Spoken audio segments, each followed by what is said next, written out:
Pros are the nicest, we've got the best prices at Flooring Direct. Hey, that's solid right there. Flooring Direct, Dan. FlooringDirectDFW.com/DZ. We're out here at a hotel adjacent to the ballpark doing our show today. It's a nice hotel. They've been very hospitable to us, but these floors are trash. Yeah. This is just old-timey garbage floors, not the sort of styles you're going to get when Flooring Direct comes directly to you. What if we called them, had them come out, give us a free consultation, kind of look at these floors, and we actually just paid for this conference room to be different? I would do that with Flooring Direct. The deals are that good. They are, yeah. What if someone else came in here and tried to beat that offer? They would then match that offer. Match it or beat it. There you go. Hey, I'm fresh out of keep cash, going back though. and forth, yeah. until it's free, until they're paying you to put their floor. That's almost what they're doing, Dan, because they got 36 months, zero interest financing, nothing down. Do not wait. This back-to-school offer will not last. They are not letting kids into schools until their floors are replaced. Or out of schools. Or out of schools. Because they're back at school. Right. And you don't want them to come back home to some old dirt floor or whatever you got going there. Right? I shudder at the thought. Well, go to Flooring Direct. Flooring Direct, DFW.com/DZ. Our pros are the nicest, we've got the best prices at Flooring Direct.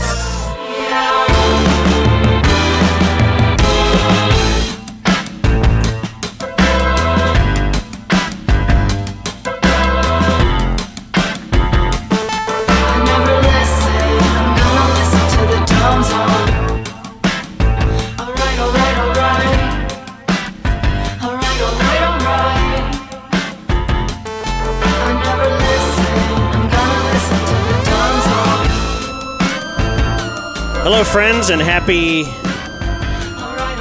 My days are all messed up. Wednesday. Why are we doing a show on Business Wednesday? Doesn't Getaway make any day. sense. Because your Brewers are in town. Truck day. The Brew Crew are in town. Boy, really not what they were expecting, is it?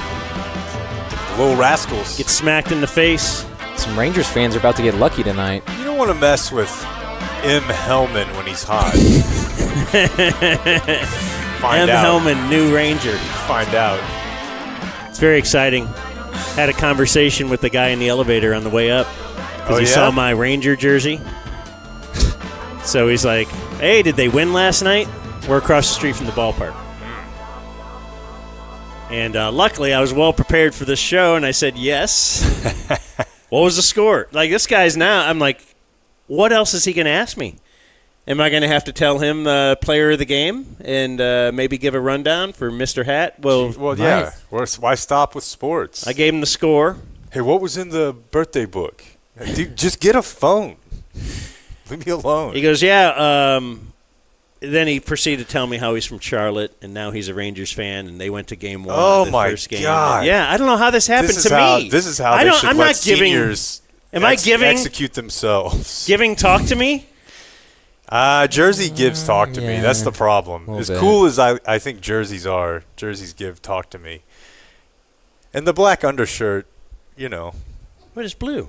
Is it? Okay. It's kind of blue. I wore my blue shoes to match everything. I thought you guys would be so impressed with me today, and then right away, this guy with that dirty cable that he plugs his computer into is going to start criticizing me. No, you look good. You're giving small talk. Yeah. So we are at the Lowe's Hotel that's across the street, not the Lowe's Live. We talked to Why are there two hotels called Lowe's right here? We talked to a hotel employee that said... I'm going to go on. We're the Lawn and Garden Suite. We're not live by Lowe's. We're the Lowe's Hotel. Okay. But you could also get a room over there. We're the recorded Lowe's. Don't be an idiot. Anyway, we're at the Lowe's Hotel. We're across from the ballpark. We're actually starting the show at 10 a.m. today because we are hosting the Dumb Zone Day at the ballpark for year number 2. You were not at year number 1. No, I was not. And you were sorely, sorely missed.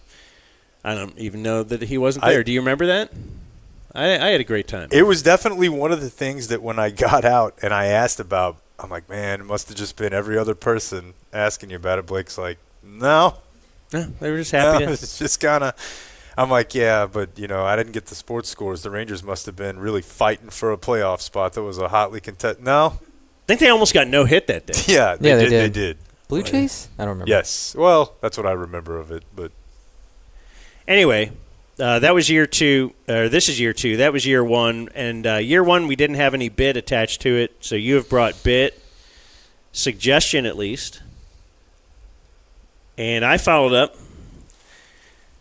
So the Rangers only allow you to bring food into the ballpark.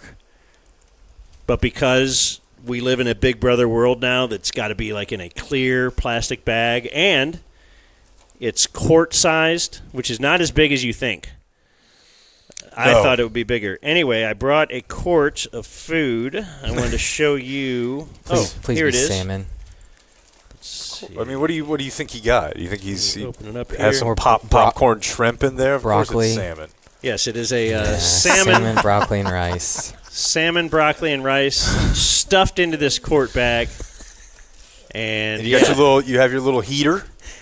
I don't have the heater. Oh, This okay. is to keep it cool. I'll probably just eat at room temperature, unless I can find a microwave here at the hotel. Yeah, I'm sure they've got one. You guys want to get a room?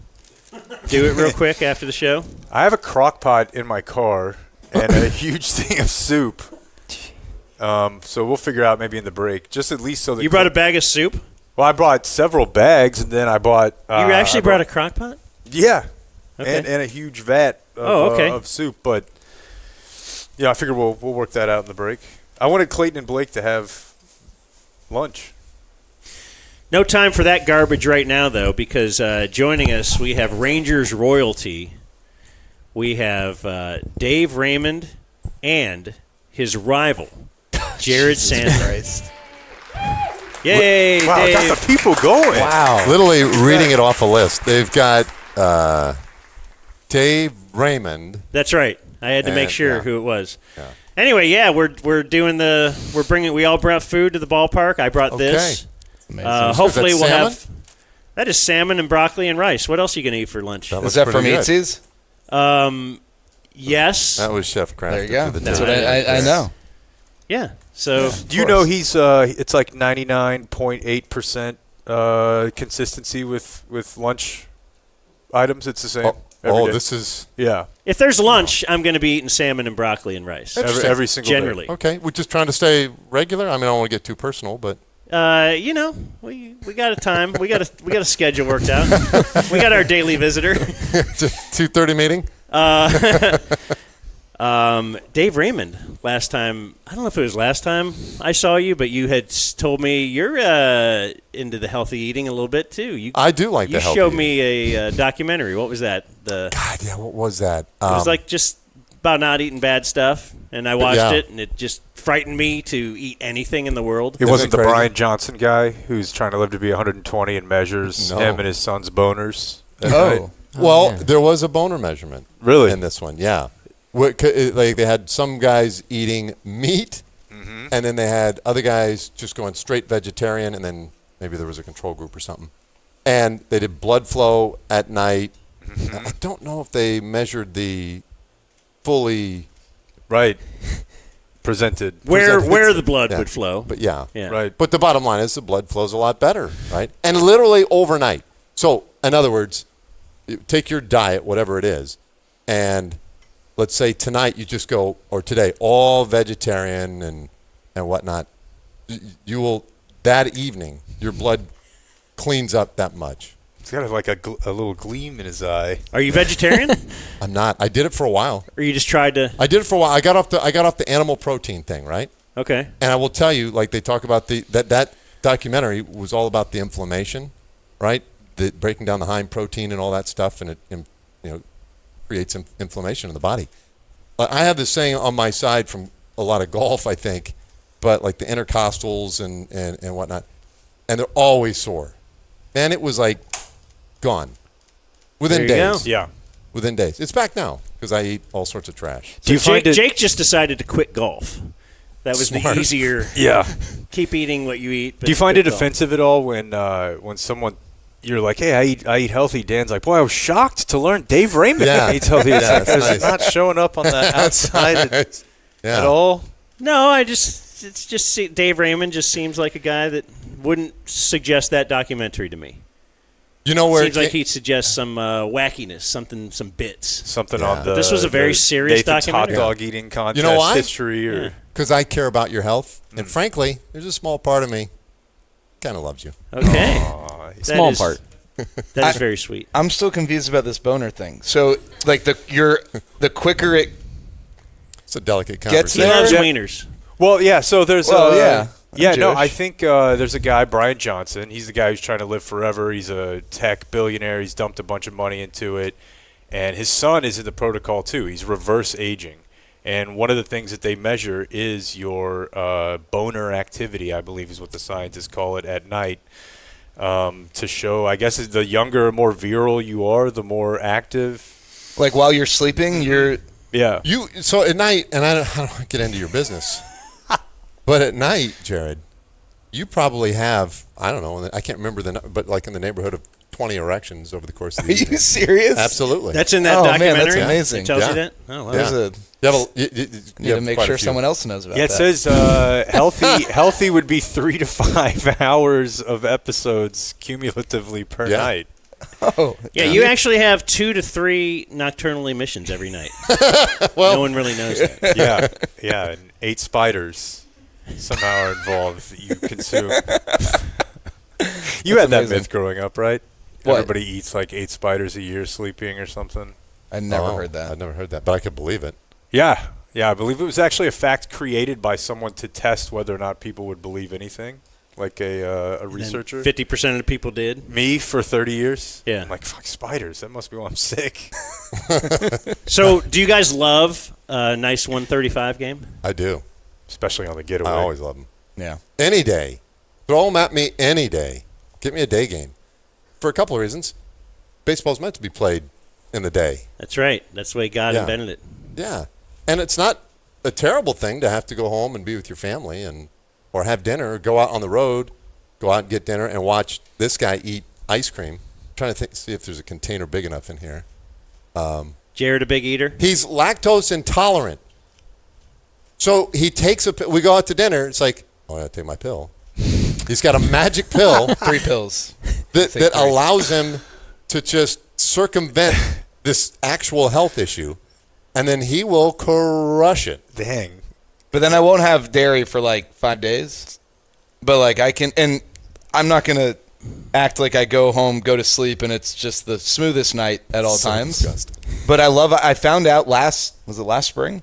Last spring Oh, we yeah. were eating, we had a rare Thursday off. It was the first Thursday of March Madness. We miss a lot of fun sporting events. So I went ape crap at this one nearby like sports bar. And Dave, I think you played golf in the morning, and then he came and joined, and we're just gorging food. And then Dave decides like, I want to order this dessert pizza. I don't remember what it was, but there was ice Can't cream go on wrong. top. Yeah. Yeah. I think I'd had 2 pizzas already because I'll crush pizza. I think we could go toe to toe here. Sure. And that seemed very dismissive of you. I don't appreciate it. I will kick your ass. And then all of a sudden I'm like sweating, and I go outside. I go for a walk. I try to like nothing. I'm sitting down, and like Dave looks at me like, "Are you okay?" Oof. Well, I didn't know. I had never been diagnosed as lactose intolerant. It wasn't something that was a problem earlier because I've always crushed dairy. But I went back to the hotel. I was struggling to breathe for hours, and then I got tested. I guess my esophagus swells up when I have like more than just a little bit of dairy. So, And then you got like an IUD for dairy, so you can just take it before you go out. So rather than hammer it avoid down. dairy, just Yeah. find a way to. I pick my dental spots. dam. Okay. But we don't on off nights. Like when we have Dave's right. Like there's some teams they play a lot of Saturday day games. We are not one of them. We don't play many at all. But when we go on the road and we have a Saturday day game that's like at an hour where we can go get dinner, we take advantage of that. And like that's like a night where it's Yeah, let's have a nice meal, and afterwards, if there's a nearby ice cream shop, or if there's not, we'll go out of our way and Walk a long way to it. I see a lot of flavors I want to try. I'm not going to be back in the city for another year. And get the itemized receipt and turn it in. Yeah, I mean, we get per diem. I may as well, I don't need a. Dude, it's great. Yeah, if you think about it, your boss may reject a shot or two, but he's not going to reject some mix-ins. Yeah. Get a little mix-in in there on top. So if there are 3 flavors I want to try, or maybe 4, I'll ask to try one of them, so I just get a little taste, and then the other 3 will. I don't be in love the cup. that, by the way. Don't like taste guy. Yeah. I don't like it. let me My wife tell you is something. taste guy, and she'd be You know like, who else is? My 6-year-old, and that's where I draw the line. But It's- no, what are you it's a doing? clear- You know what it tastes like. Right. And No, some of these And are if it's unique wrong, flavors. and if it goes poorly, oh no, the sunk cost. Just get another What's scoop, their throw that chocolate one like? out. Yeah, but it's like the mini soda. Maybe you just want a bite or two. Yeah, I don't want all the. that's no, but that's you're ripping That's- them off then. Interesting. I Well, love the I- mini soda, by the way, Blake. It's the perfect amount. It is absolutely ideal. Yeah. Life changer. I love that thing. I do like a mini soda. The mini water, I No. don't. No. I want to spike on the Yeah. ground. I don't like that at all. You know what I hate when you go to a restaurant? Like, it's usually an order at the counter and sit down, and you want water, and they give you like the really tiny cup of water, Yeah, or you could go fill it up, but like it's cup like was one I'm it? going to sip. drink a quart of water it's because here. of my Yeah. dad. It's because my dad's going Yeah. and getting the tea. Like, do or you getting- think that yeah, I want to yeah. make, what would I fill? Let's say I did steal a soda. What's that going to do to your bottom line here? Yeah. Just give me the goddamn water. So these guys are sick of hearing about it, but you got to get I got the Ninja Creamy. I got the homemade ice cream. Oh yeah, for like like the Father's Day. Dude, Okay. it's incredible. I'm It's in. incredible. Just It dream Sounds like big, a lot of dude. work. It's really not. It's really not. Bruna gave me a very simple recipe, and yeah, man, you can dream big. So And And I you can don't, go then you don't have to go dairy-free, too. try every single flavor. Yeah, that's I'm fair. sure the people there love you. I try one flavor. That at, is not at true. most. Bullshit. You're a volume player. You He's a try volume flavors shooter. too. Don't act like you've never tried a I've flavor. tried the occasional flavor, but you are a volume shooter. Do you and put it's on- like I can get literally a free scoop of some hybrid ice cream here by just taking one of We are them. not that far away from the Jared Road ice cream TikTok account. Maybe. Oh, my Yeah. gosh. Yeah. Boy, He's built for I think it. I'd follow that. Do you put on the show where you're like, kind of between Yeah, these two? Yeah. Can I try this one just a little bit? When I please? was younger, I would. Now I just don't. 0 F's given. I just. Go can back I try to this the, one? can I try that again? Yeah. now? Can I keep trying that? What'd you guys make of the Karen on the loose in the stands in Miami? we're on the way over. We're like, it's coming up, right? It's coming up. Yeah, I mean, I guess I saw the we- Marlins broadcast side of things, and I thought they handled it pretty well. And what's the silly baseball team? The Savannah Bananas did a parody of that, Yeah. of course. Of course they did they? Like right away. I was surprised. Well, I guess Phillies wouldn't do that. Usually the Philly Fanatic will reenact something Yeah, they did with yeah, the the Coldplay Coldplay guy. Yeah. yeah. It's unfortunate, right? Unfortunate for that gal. Look, in this cancel culture time, like, man, people are looking to pounce. She's getting crushed. Yeah. I don't know Is who she she? is, but I mean, I haven't seen. Well, I've seen stuff, and I don't know if it's fake or real, but I've seen that she got fired. I've seen that she got suspended. It's probably that's all gotta be fake. But, like, even if it is fake, just the fact that there's someone out there who thinks that happened. Like, imagine people in her circle, they're not sure. Did she this or that? Like, What's ridiculous is that there are people, clearly, nowhere near involved in this, miles and miles away, who are kind of working themselves up into a bit of a froth. yeah. You know what I mean? Like, it's not. Yeah. There are people who have managed to make this an issue in their own lives. I'm just so pissed. Well, TC, our friend understand. TC makes the point like, all what? the time that just with technology, with internet and such, there's just way too many things you know about to get upset about that you just shouldn't know about. Right. You should never even know this person. Right, that was happening once a day at any ballpark. But now you're thinking about what would you do in that situation type thing, and that's why people get worked up about it. And yeah, I'd kick her ass. You probably would. no, see, what I was thinking is I feel like we're just victim blaming Central on this show. But I was playing the tape back and thinking, am I going that hard for a ball if I'm the dad? Like a ball that clearly is one that's going to take a little bit It of was a... at her feet. She might have had it. Well, We've what I'm talked saying about is it. if She the might have ball's been not holding. hit to me, Right. I think I'm Are gonna you running one as soon as section I over? start to do that, I'm gonna think this. How's this gonna go? Yeah, it's what am I first- gonna it was beat first kid, somebody? right? I know. Well, but, there's your force field. Well, if there's not a kid involved. But how do you know they don't have a kid? Now Is- we're back is to this- No. they're So back to I am Eves. big on that. No, I think what you said is huge. I do think that a lot of times adults, like if my dad was at a game when I was younger and I wasn't there, and Dad, hey, if you get a ball, will you bring me a ball? Like, that's a tough spot. What if he gets a ball and there's a kid 2 seats over? I but know. Like, but his kids, I'm not there. So I do leave a little wiggle room for the adult who does want to keep the ball, the possibility that he's bringing it home to like his kid who just is dreaming of getting a baseball. Yes, and I am now looking at this with 72 hours of hindsight. But the more I thought about it, the only move is you tell your kid, didn't get hit towards me. And you just lie and you move on, and that's it. Because the second you lurch towards a baseball, you're like, I'm getting this motherfucker. Like, what if there's 5 people that show up? What if there's 5 kids? There's very few outcomes there that are good for you. It's true. Very Yeah. few. Like and why do we give just things play- to kids? They have their whole life to get a ball that I have to give it to this kid. Like that this is guy. 100% just that Dan never got a ball. Yeah, that guy might have been going to. I went to games my whole life. I would bring my mitt. I never got near a ball. Yeah. Now, if I'm 50 and there's a ball near me, like that's I know that's my last chance. I've never been this close to a ball at all. That is not a guy I want to defend. You should defend me. Now, I read that her kid couldn't go to the game because he was in Cook's Children's Hospital. Yeah. Kind of on his last, There you go, America. Yeah. By the way, this episode should be named Dan McDowell Wants to Be Near Balls. I do. Yeah. And he that's what wants I to took- know that more was my about takeaway. penises. I was never taught. Hey, is this a gay not gay? Somebody sent this in. It says gay not gay Jared Sandler edition. Oh, no. Let me hand this to you guys. I've been a subject of gay night. Hand it to Dave Raymond, not to Jared. Let's see. Collared shirt under a what is it? Yeah. Wait, why is Brad Miller not being? I mean, we're both doing the same thing. Why? Well, is it he does just- everything you Do you have any World Series rings you'd like to I do. show off? Oh, damn it! Yeah.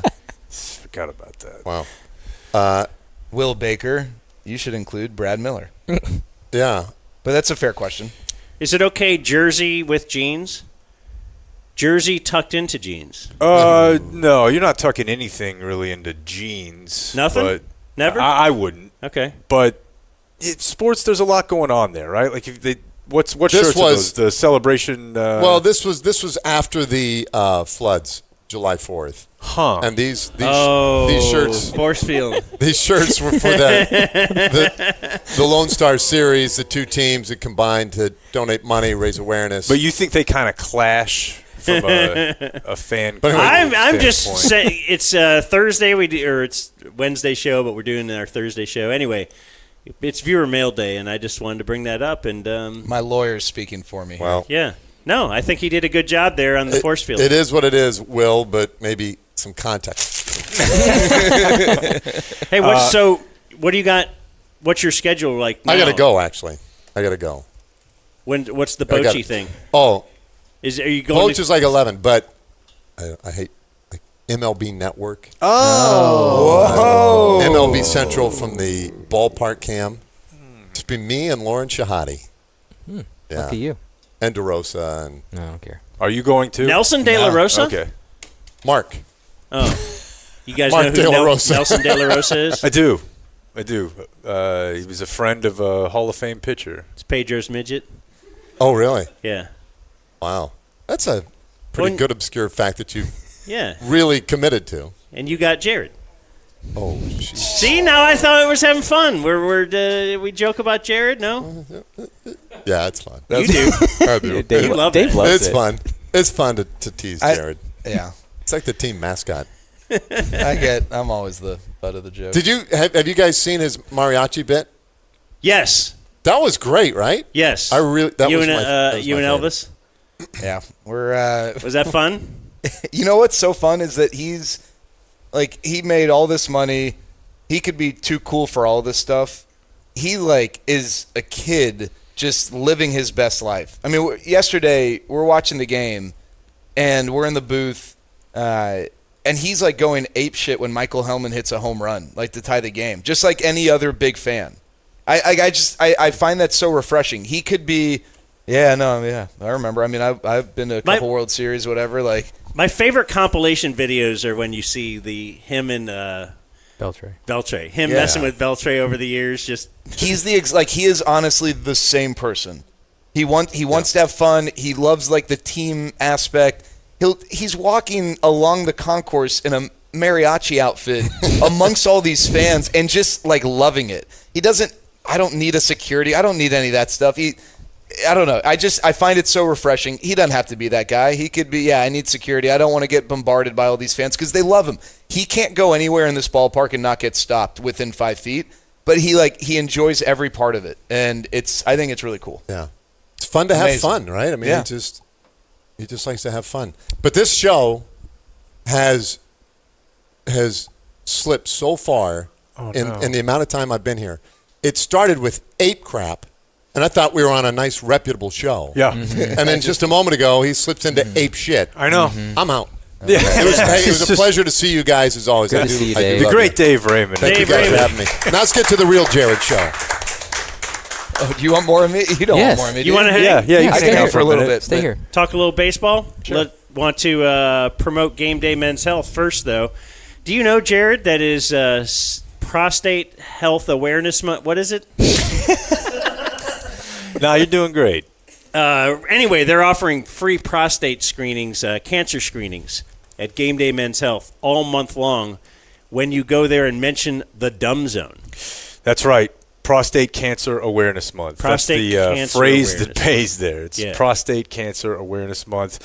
1 in 8 men will be diagnosed with prostate cancer in their lifetime. If you catch it early, you're better off. And here's the thing, they will no longer finger you. If that's a problem for you, you're going to have to find somewhere else. Yeah. But if it's not a problem for you, simple blood test. Come by here today. We'll take care of that part. If you want a little digit in the backside, we'll take care of you. That's right. So go in there, get yourself a health screening, get your T checked, get yourself a free B12 shot while you go in there and get that screening. Oh, yeah. Game Day Men's Health is gameday.dumbzone.com. There are 12 Game Day Men's Health locations. It is gameday.dumbzone.com. Don't die from prostate cancer if you can do something about it. There you go. That's our thing. Don't die. Jared dropping some. We'd lose a listener if you died. Man, we don't want that. That's true. Really, now you made it real. Yeah. Jared dropping some Dumb Zone Easter eggs for us during his play-by-play work. Talking to Jordan Teagues, they really love the intentionality of Jack Leiter against the Guardians, not worrying about each individual pitch. See, the thing is, that word is so nice that it just works. And I'm pretty sure Murph just knows. Talking to Jordan Teagues, exactly they really love what to do the with intentionality of Jack Leiter against the Guardians, not worrying about each individual pitch, but just worrying about having a target, hitting the spot.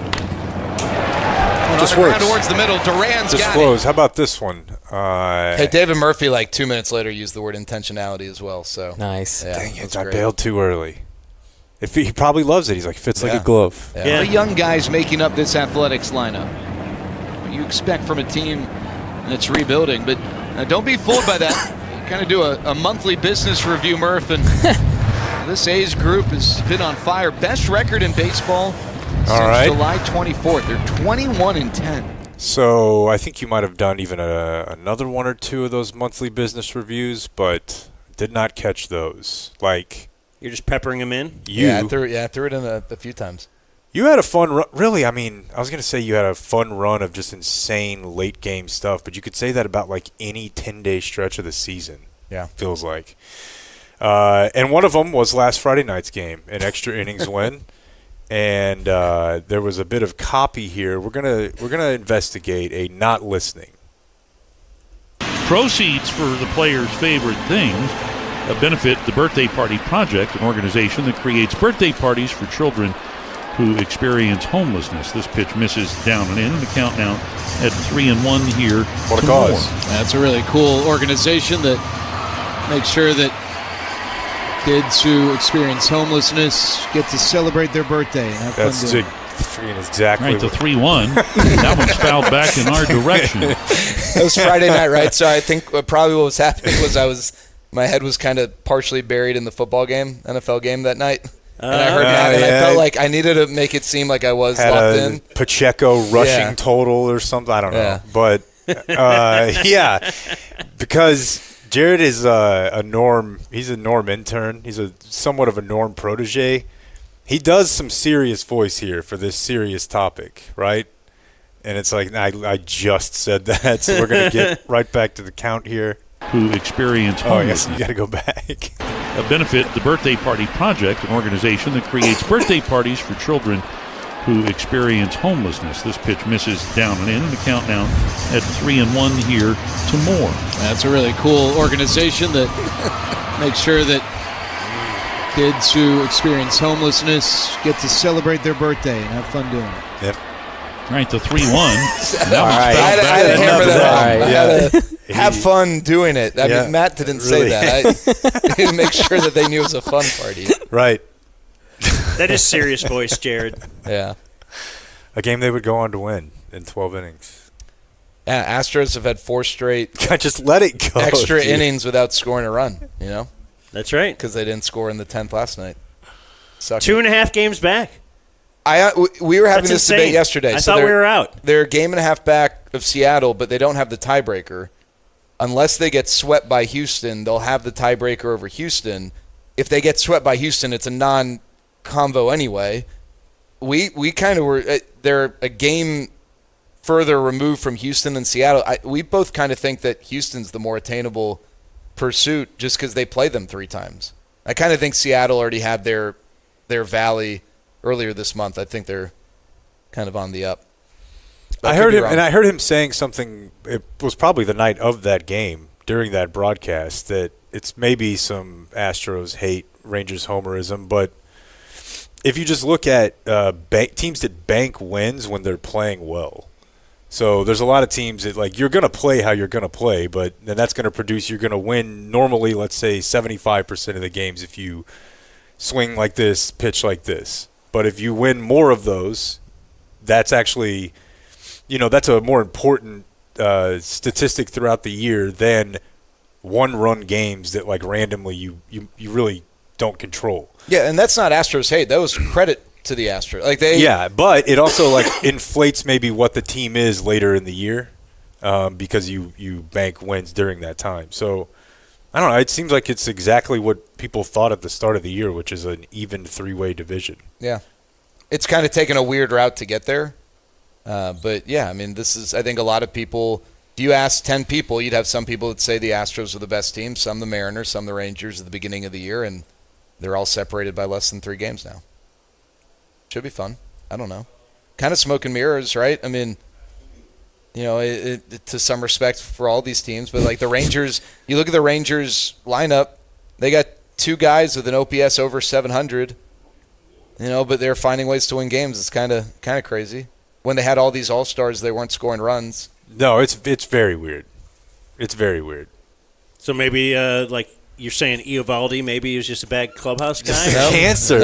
No, he's probably the single best in that room. I was more thinking you just had to get Seager and Simeon out of there, Yeah. Power this offense. And it's not like they're scoring 10 runs a game. Michael Hellman's like the best player in the world the last 48 hours. Who is Michael Hellman? Yeah. Why? How did this happen? Who is this No, person? he powered by 30-year-old rookies at this point. He wasn't even on the team in spring training. He's an A&M guy. They added him, I want to say in May, could be wrong. Added him to the organization, not to the big league roster. Came up, and he's Where was he before? He was in the Twins organization. Okay, so he got released or got DFA'd, whatever? Yeah. Not 300 pounds, so you're not going to hear about him. No, he's not. He's kind of lean. He's made a over the home run saving catch. He had a grand slam 2 days ago. Yeah. The 2-run homer yesterday. He saved a home run. He's hit a couple big home runs prior to this homestand. He's kind of been the infusion of life that they've needed. And then the young guy, I don't know how to measure this, and Dan, you're probably going to poo-poo this, but like, the the regular group that they have is a pretty flatline group. And it's the same group largely that won the World Series. It's not an indictment against them. But in that year, they started 40-20. They weren't playing from behind. They had a rough second half, but they at least set a good foundation. This year's team didn't. And it's the same group. And I wonder how much the energy of some of these young guys has helped bring some life back, because it's one of those things where it's probably great when you're winning, like, oh, they're so even keel, but when you're losing, it's like, oh, I want them to throw stuff and break stuff and cough into the microphone or whatever. And I just coughed. I moved the microphone. I coughed into my elbow like you're supposed to do. I've had a little bit of a problem this week, a little cold. Okay, I just want to make sure. Disrespect. Do you feel like I coughed into the microphone? Yeah, I mean, I don't think you moved it as far as you could have. Okay. I think you're fine. Blake's playing peacemaker right now.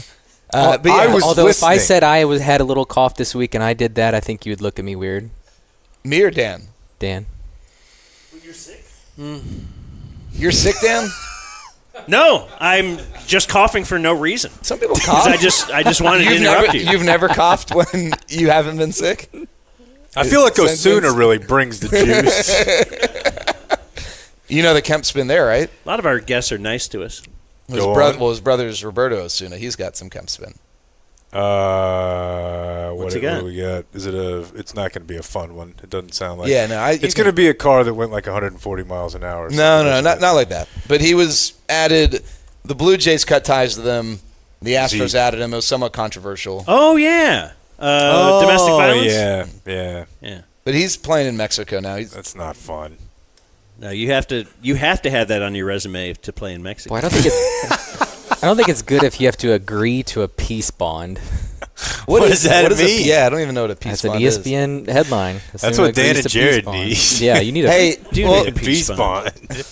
Jared's a nice little piece. Hey, before we move on, let's plug Community Mechanical, our HVAC company. When do you have to get over there? You got a minute or two still? Yeah. Okay. Our HVAC company, they are the proud sponsor of the Brandon Aubrey Show. They are a reluctant supporter of the Dumb Zone, but they're great. Come out, do some preventative maintenance. At least get signed up for that. Yeah. Just to make sure everything's It's running like Jared with the ice cream. That's right. That's right. Just make sure. Have no surprises. They found like a disconnected something in my attic, and it was like spewing, what was it, carbon monoxide? Dioxide, monoxide, some kind of carbon thing. And they said that's very bad. Also, just to change your filters and all that kind of stuff, just have Community Mechanical come. Let me just let Jake take over right now. Okay. Wow, we're verklempt. CommunityDFW.com. So I can do this. You can call her. I'll mute it. Hold on, I'll mute all of this.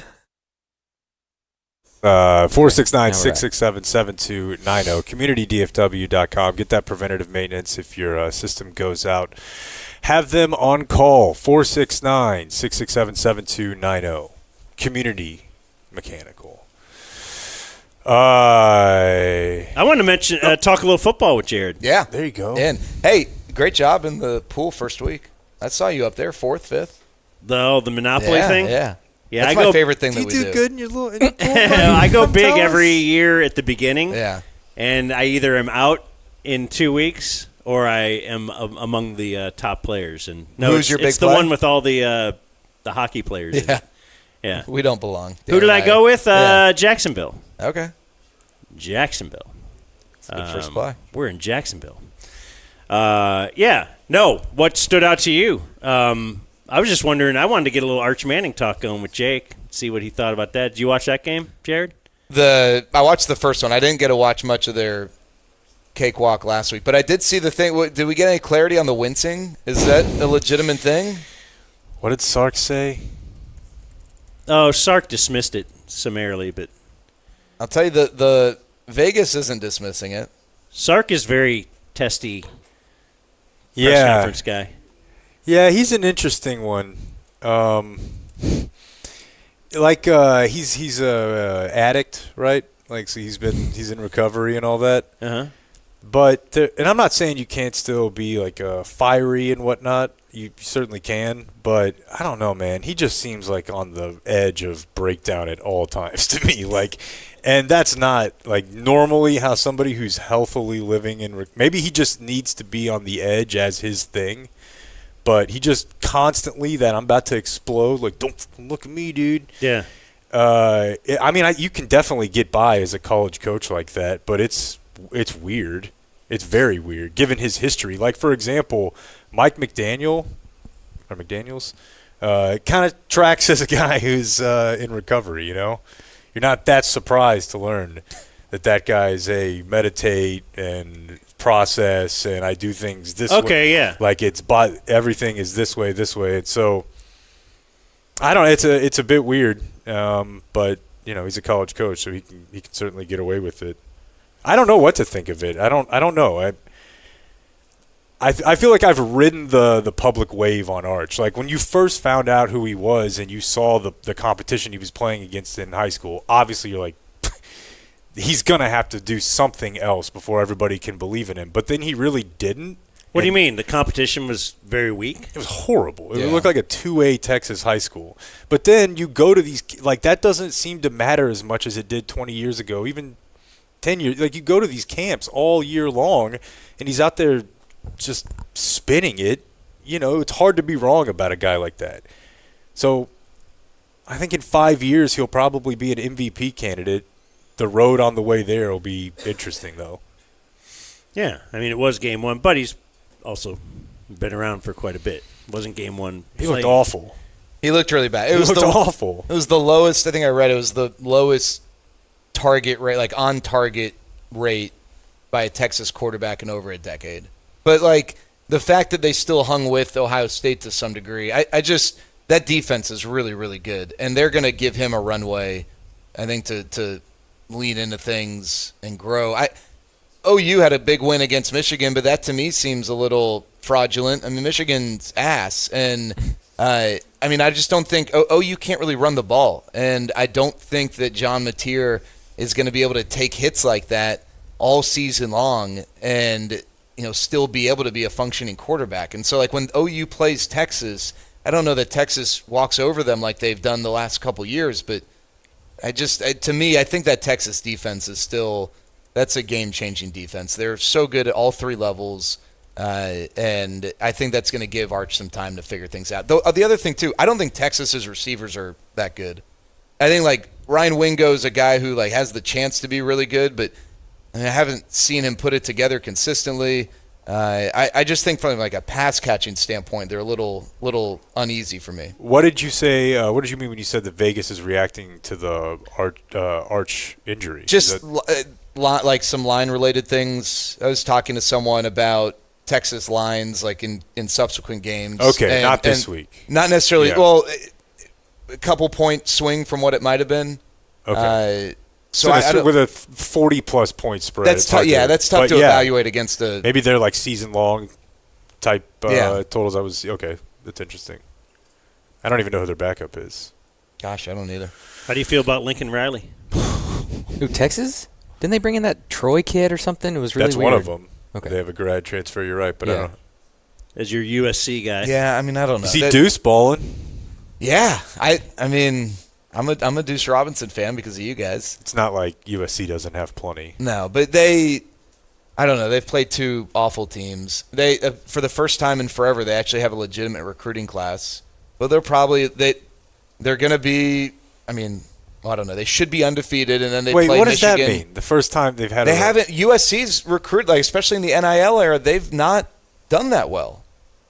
They have really been underwhelming, and that was one of the knocks on Lincoln after Caleb. So Lincoln's first year was Caleb's Heisman year. Yeah, and Caleb was great. Things were great. Recruiting wasn't outstanding, but hey, you have Caleb Williams.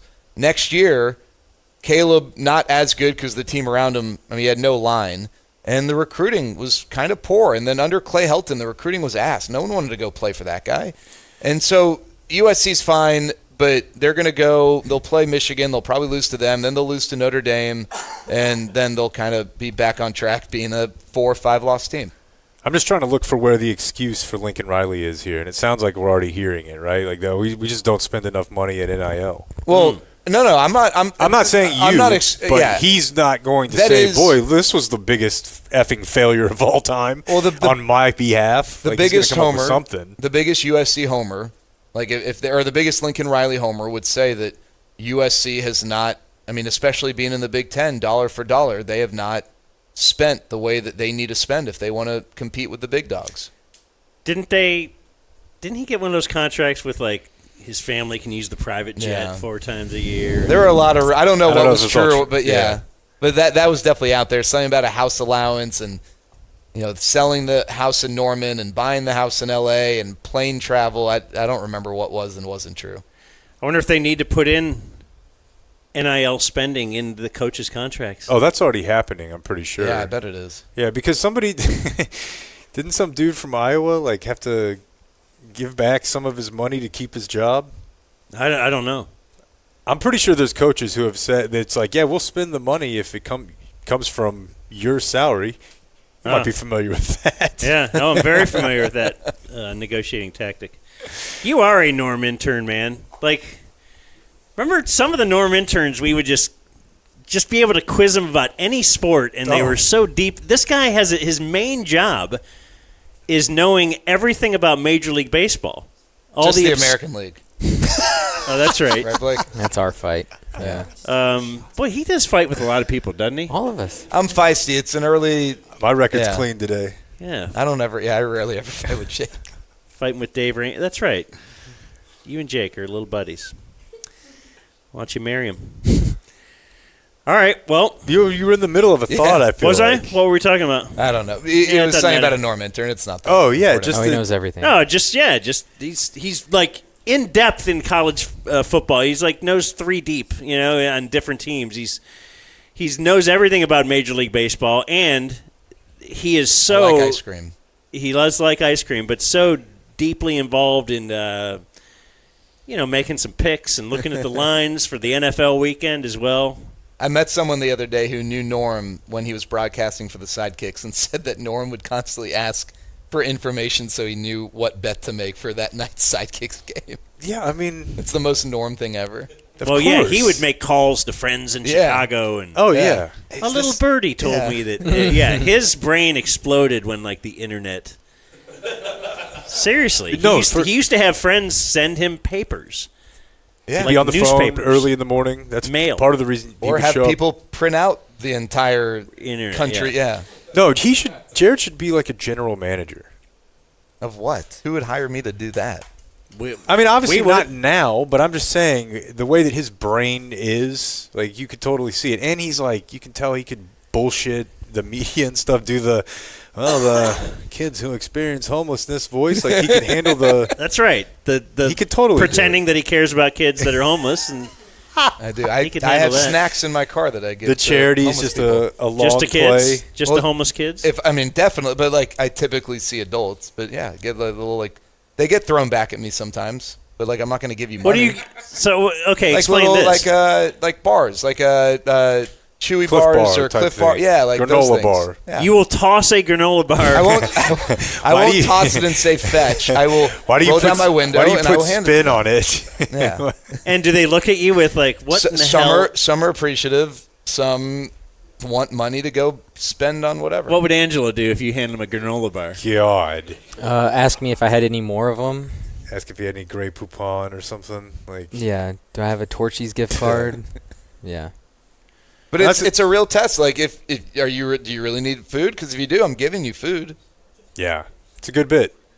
My dad used to. I mean, I only recall it actually happening once, but like a guy had a "We'll work for food" sign, and he had the 2 of us in the truck. Picked up a guy. Yeah.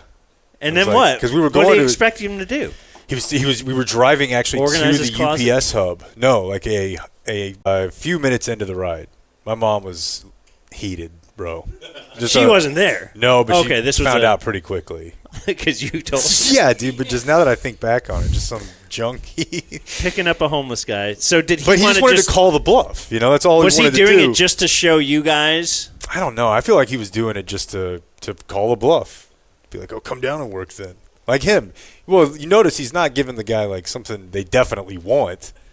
He's getting, a spare bar to try to test. I mean, it's the s'mores chewy bar, which is probably the hey, best that's not one. bad. Yeah, Yeah, I that's the retract best what I one. just It's said. also- Do you also give them a little that's napkin? a great offer. That gets a little, hot day on your hands. A I'm not that napkin. thoughtful. It's also sorry. just 2 bites. They're incredibly small. That's oh fine. My God. You're right, Blake. It is kind of just My more of bad. a tease than. Yeah. No, that's true. I mean, yeah. You ever give them a couple tickets? You get To the tickets, game? right? Yeah. If they answer the trivia What do you question. get ticket-wise? Do you get, personally, are you allowed to get 2 tickets a game or something? So the setup used to be a little more favorable. There was a way to beat the system a little bit. But we get 2 tickets per home game, but not restricted to only using 2 per game. So every month, back up. Every month we get a new allotment, and it is 2 times however many home games. So if we have 10 home games, I get 20 tickets that month. I can use them on 1 game. I can use them on 20 games, or however I want to distribute them. It's pretty And, sweet. and those are, and then on the road, we can get up to 6 tickets. Those we get taxed on those. So whatever the If you take a road ticket, you get taxed. yes, we get taxed on those. Okay. Not a tariff. And the players do too. Like they no, not a tariff. The players do as well. So like when they get hit up, like if you ever hear like a player, they get 100 tickets, like they're either buying more, like whatever is beyond their allotment, or like at best case they're paying taxes on 100 tickets. So like some of these guys who get called up and they go play in like some small town or nearby, they're from a small town, so the whole city or whole town's going to go to Cleveland to watch them play, whatever. Do they just go to teammates for their? Well, they'll go. Yeah, so I'd go. Hey, can I get any tickets left over? But then beyond that, like they would have to buy, work something out with the other team or whatever. There's someone with the Rangers who helps facilitate all that. But like, I think people think they just get. free Otherwise, it would tickets. be like a salary cap type violation or something. Well, right? I think it's like it's considered a form of payment. I don't think it's like towards the luxury tax, but like it's a part. It becomes a part of your income. That's why it gets taxed. yeah, you've seen Micah complaining about this quite a bit. that he has to pay Yeah. for things. Yeah, and the tax part of it. Yeah. Didn't he charge? Someone told me he charged $25,000 for like a 5-minute appearance or something like that. That Did sounds he? about right. Yeah. I wouldn't doubt it. Yeah. Man, I can't wait to see what that looks like up there. Yeah, what's your thought on the trade, Packers fan? Oh, that's right. I yeah, forgot. I mean, I was not a huge Micah guy when he was here. Best case, different environment, more stable environment, not as volatile like the Cowboys. Maybe it works out better, but I'm sure he'll have a great year. And then guys like that don't stay consistent. They don't behave consistently. He'll cause problems there like he did here. He's a Hall of Fame player, right? Like that. He's that talented, but you can read between the lines what players, his teammates did or didn't say upon his exit. I mean, CD was the only one who was like kind of bummed about it, right? Trayvon. Trayvon. Who cares about Trey? I mean, You gotta that have guy's your- got the worst compass. That guy. If the Cowboys knew what the hell they were doing, that guy would be gone. Yeah. I'm serious. Like, he is the biggest waste of money. I'd rather pay Deron Bland whatever they paid him than Trayvon Diggs. I'm serious. Like, the best thing about Trayvon is his son. His son's the cutest thing in the world. Yeah, Dan. Yeah, Dan. He's like 18 now, isn't he? No, he's like 8. Oh, okay. But yeah, like whether you like Dak or not, I think most of us would agree. Forget about Dak, the quarterback. He does seem to have a pretty good pulse on things, and Dak is a team-first guy. That guy's not. He was never out there like defending Micah. And the weird thing is that you would hear things behind the scenes about Micah, and I could never. Was I just convincing myself that that guy's just feeding me this or that because he wants me to think differently? Like, I was a huge Micah fan, but certainly we would hear like, oh, this guy's he doesn't really do shit in the off season, because you would see him like on traveling the world doing videos. You're talking about work ethic. Work ethic. Yeah. You would hear from guys like, oh, he doesn't do anything. Like, he works out for the camera, but he's not really that committed. But then you see Diggs putting out a documentary where Micah's actually having to go get him to work out. So I'm like, oh, I mean, Micah's at least above him. Well, how bad? Yeah, how bad must it be? Yeah. Well, a lot of these And then, guys 6 or can 7 get through months ago- college even with natural ability and not really working hard. Yeah, And then they get to this level, and it's And then I had heard that he hired somebody else, that he had added this new trainer in the last 6 months or so. But I don't. He's definitely not a guy. You've seen all the reporting now that's come out from Albert Breer to Machota of there's plenty of people who were not happy with his work habits and work ethic at all. Well, I told you that he was on the Undertaker podcast, so I listened to it. Micah was? Yeah, of course, right? The Yeah, Undertaker has a podcast, Yeah. and somehow he has Micah Parsons. It doesn't make any sense. It wasn't that great, but Probably brought to you by Caesar's Sportsbook or something. yeah, but somehow Micah during that conversation said he had been working out with Myles Garrett, and he was blown Yeah. away by how hard Myles Garrett works, and that he is just learning this, and that he's in the process of trying to change his game because he's seeing that to get that great, I'm going to actually have to work, and I haven't been doing that. So the thing that has been conveyed to me is that's not a dude who's playing past 30, 31. Yeah, here's the two things with Micah. First of all, DeMarcus Lawrence was the defensive leader when Micah joined the Cowboys, right? Those two didn't have a good relationship. Micah came into the NFL acting like he knew everything, right? So that doesn't surprise me that he works out with Myles Garrett. It's like, oh, this is what it takes, because he kind of I never got the sense he wasn't like, hey, pick DeMarcus Lawrence's brain and he wasn't hey, show me how to do this. Right. And the other thing is, the Packers never spend like that. But, does it not seem like 29 – maybe not 29, but 20 teams in the NFL can continue to give out contracts and not feel handcuffed, but the Cowboys just constantly talk about how they can't keep paying all these people. And so I don't know if Stephen Jones might be the worst capologist in the NFL. I think that's, legitimately possible. But whether or not that's true, they cry poor all the time while the Eagles keep signing guys and signing guys and signing guys. But if they are as poor as they say they are, then Micah's not the guy that I want to spend that type of money on, because I don't think he elevates that room. He is an incredible player. He is going to have highlight plays. You're going to probably, be upset when he gets inducted into the Hall of Fame if he can stay healthy. But my guess is his team success or his defensive unit success won't ever really consistently match up to what you would think it would be with his presence. Yeah. I don't believe they're as poor as they say they are. I think they like to set up excuses for why they're not spending money. I think last year, even with the CD and the Dak contracts looming and the timing of it, they were, we can't do anything in free agency because of it. Well, that's true, because you put yourself there. You could have done something in free agency like Philly did when they signed Saquon Barkley. Yeah, it's tough when you see Philly do it, but it's way worse when like you said, a conservative team like Green Bay is the one. Yes. You're even more I can close count their, to the vest than the Packers. Yeah, they're big acquisitions in my lifetime. I can probably count on one hand. Non-draft, big, Charles Woodson was the most recent. And then, I don't want to say it went from Reggie White to Charles Woodson, but, there really wasn't a lot in between in terms of Julius Peppers, I guess they got, back when he was towards the end of his career. And, dude, how excited. Xavier McKinney, but he wasn't even – who said that? Yeah, but he wasn't – oh, are you a Packers fan? But, I am too. Same team. Yeah. But, even Xavier McKinney wasn't – it wasn't the big, $100 type or $100 million type deal. Yeah, for them, yeah. And he was great last year. Anyway. All right, I got to go. All right. Anyway, that's Jared Sandler, everybody. See you guys. Dan, hope you feel better. Shut up. Jared Sandler's last appearance on the Dumb Zone. We'll all remember it. Here at the Lowe's Hotel. Packers, Commanders, guess the line, at Green Bay tomorrow night. Thursday night football. Which I'm already, I cannot wait to see more Micah. Not like I'm pulling for the Packers, but. Washington by 1. Green Bay 3.5. 3.5. Favored by 3.5. I don't know that I'd bet Washington.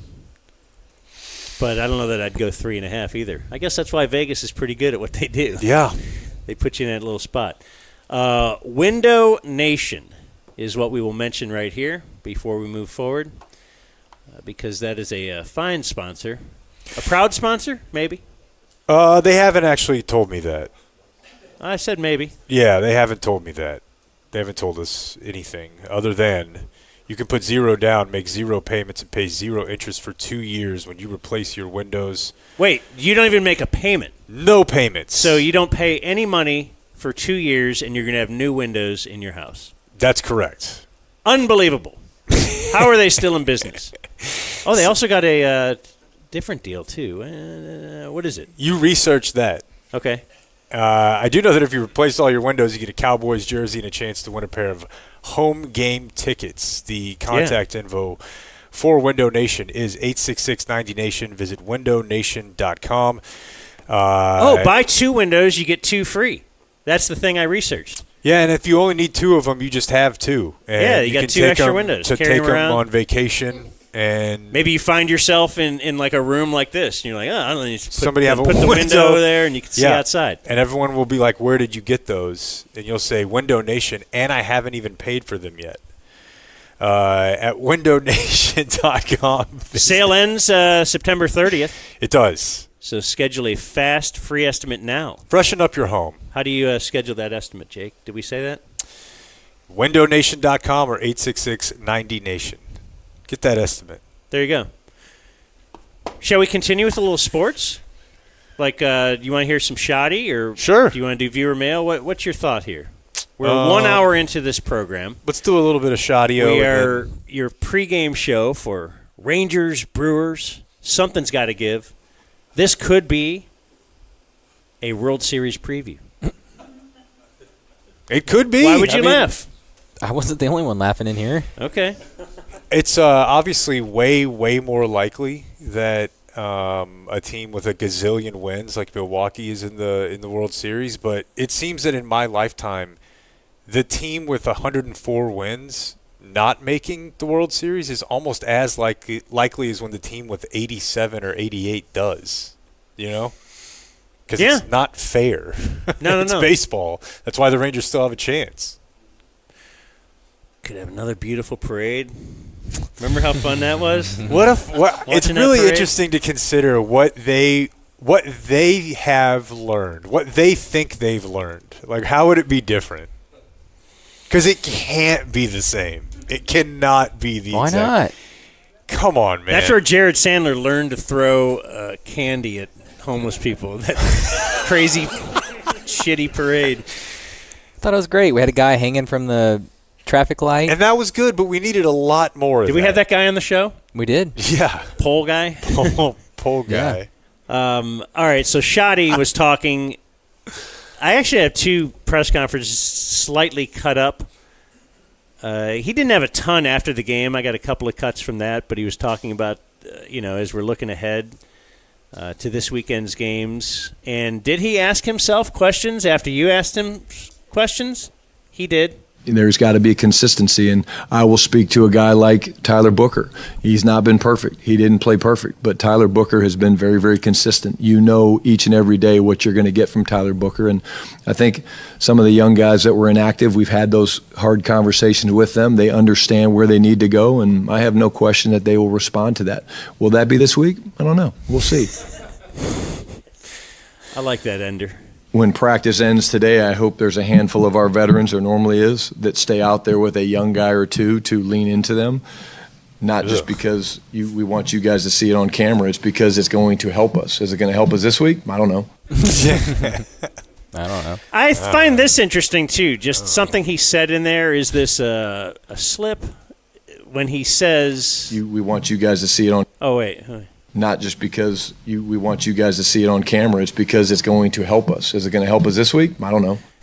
So I want a veteran to take a youngster under his wing and show him the ropes. The Epstein. The way we were saying, the Epstein, the way we were saying DeMarcus Lawrence did not do to Micah, although Micah probably would have been pretty resistant to that had DeMarcus Lawrence tried that. So, but he's saying not just because we want you guys to see it, but also because it's real.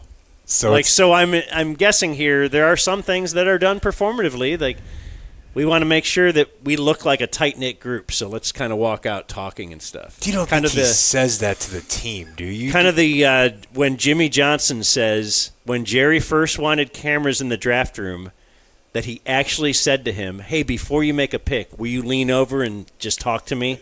Yeah. Like we're going over it? I 100% believe that happened. Yes. That's awesome. But not just because I want the cameras to see it, but also I'd like to be involved because I'm the owner of the team and stuff. Here's question 3. What are they talking about here? What is it that you most appreciate about his game? Oh, man. Okay. Christy had asked Schaudio about Russell Wilson, who, yes, is on the Giants and is thought to probably be the starting quarterback, but I think we're still not sure. Yeah. Anyway, so she's asking about Russell Wilson. Oh, man. That's a great question. It's probably a long answer. One of the greatest deep ball throwers I've ever been around, Christy. This guy's ability to just drop the ball in the bucket and put the perfect amount of air to the receiver that it was intended to. What do I mean by that? Like Tyler Lockett was a we know what it 4-2, means. Then he describes what it is to probably put still runs pretty damn fast. air into the ball. So he would put a little bit more air up underneath it and let Tyler go track he's it. Whereas faster. DK, he would throw it a little bit flatter. Yeah. Well, he's trying to give an answer. So this was interesting to me, too. I've never heard this. But they were talking about,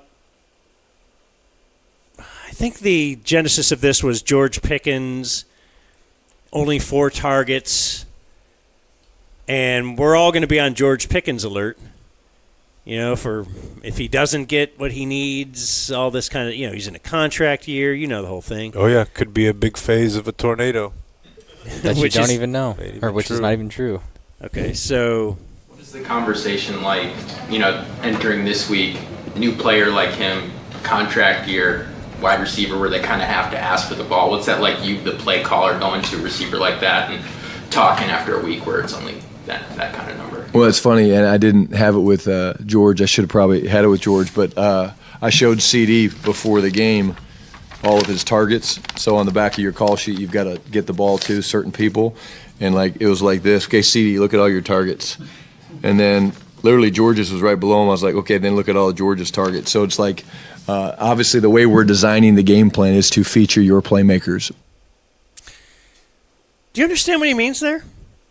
When he said, does he literally... Because I don't have the visual, but yeah. literally on the play sheet, it says CD Lamb, 15, George Pickens, 12. They do that before the game that I want to make sure? And is there somebody tracking that? I'm To an extent. I'm pretty interested in this. Definitely. I always thought it was mentally. I know who our best players are. I want to get it to them. But you're going to lose track of things. You're going to lose track of all sorts of things. But are you in does an elbow equal 2 feet? Or yeah, but if you're in the third quarter, and are you saying to yourself then, man, I don't know how many targets CD has had. Let me make sure I get him one now because it says, let me turn this over. Okay, it says 15, and we only have 4. And it's not the determining factor, but it's a factor. And Isn't it? And if you have it written down and you're keeping track of it, you're hoping to not get to the third quarter and be in that situation. 100%. You're managing human beings, and especially wide receivers. You don't want to put yourself in that spot. If you end up there and it's because everything's been running smoothly, fine. But, yeah, I mean, if you want to get the best out of some people, you've got to keep them involved. You're going to have to know that throughout the game. That's I think that's an entirely normal thing. I just thought it just kind of flowed as it flowed. Once you're in the game, that would be ideal, Yeah, I didn't realize that. So you don't think so? I mean, I feel like Blake. No, I feel like that's pretty normal. You're just going to have to actually have a number written down. Objectively, I want to make sure he gets this many. I want to make sure Emmett gets 20 carries. And again, I'm not saying that it's the end-all, be-all, but I also think it's probably like, hey, I've got 4 plays on this sheet. We're going to run these for you today. We're going to get to these 4 today. I believe that. And no matter what. Because they have a million plays, and they really pare that down for a week, right? Yeah. We're going to focus these, yeah. I think the guy that says we need 53 rushes and completed passes is also the guy that says we need 15 targets for CD. I think he likes numbers like that. So it makes sense that, I'm yeah. just call him a dummy. Okay, I'll call him a dummy. Yeah, that dummy probably does that. That's interesting. Yeah, I didn't think about that. He goes on, he's continuing to talk about George Pickens, and by him saying this, I feel very good that George Pickens is on my fantasy team this week. And we'll start. Yeah. Again, it's more of them just knowing, hey, we see you. We know you're a great player. We're going to try to get you the ball as much as possible. But like I've always said, there's only one ball to go around. And a lot of it is, again, he's only said that. He's the only one that's I ever like said that, like I've always said. Yeah, like I always said, what goes around comes only around. one football. It's kind of a thing. My grandpa actually might have been. I tell these guys all the time, it First starts with the one. line of scrimmage. possible. But like I've always said, there's only one ball to go around. And a lot of it is, again, the two of them have such a great relationship that George was happy for CD with his production. And guess what? This week when it flips, CD will be happy for George and vice versa. Well, But this has been a thing forever, correct? At least here for sure, is that if T.O. spouts off one week about, I didn't get a lot of looks, the next week he's not only going to get that opening game, make sure you get in the flow thing, he's going to have 20 targets. And so I wonder if, because this is at least somewhat of a story right now, if Schaudio does have that in mind, and is George Pickens going to be, is Schaudio even going to pull Dak aside and be like, hey, let's get George Pickens going. We got to keep him. And maybe that's just the smart thing to do. We got to keep him engaged for this whole season. Yeah. That's kind of the point that I'm making. Is that like it's not CD's like a force always going to feed get or his a suboptimal decision. It's just part of your plan or strategy.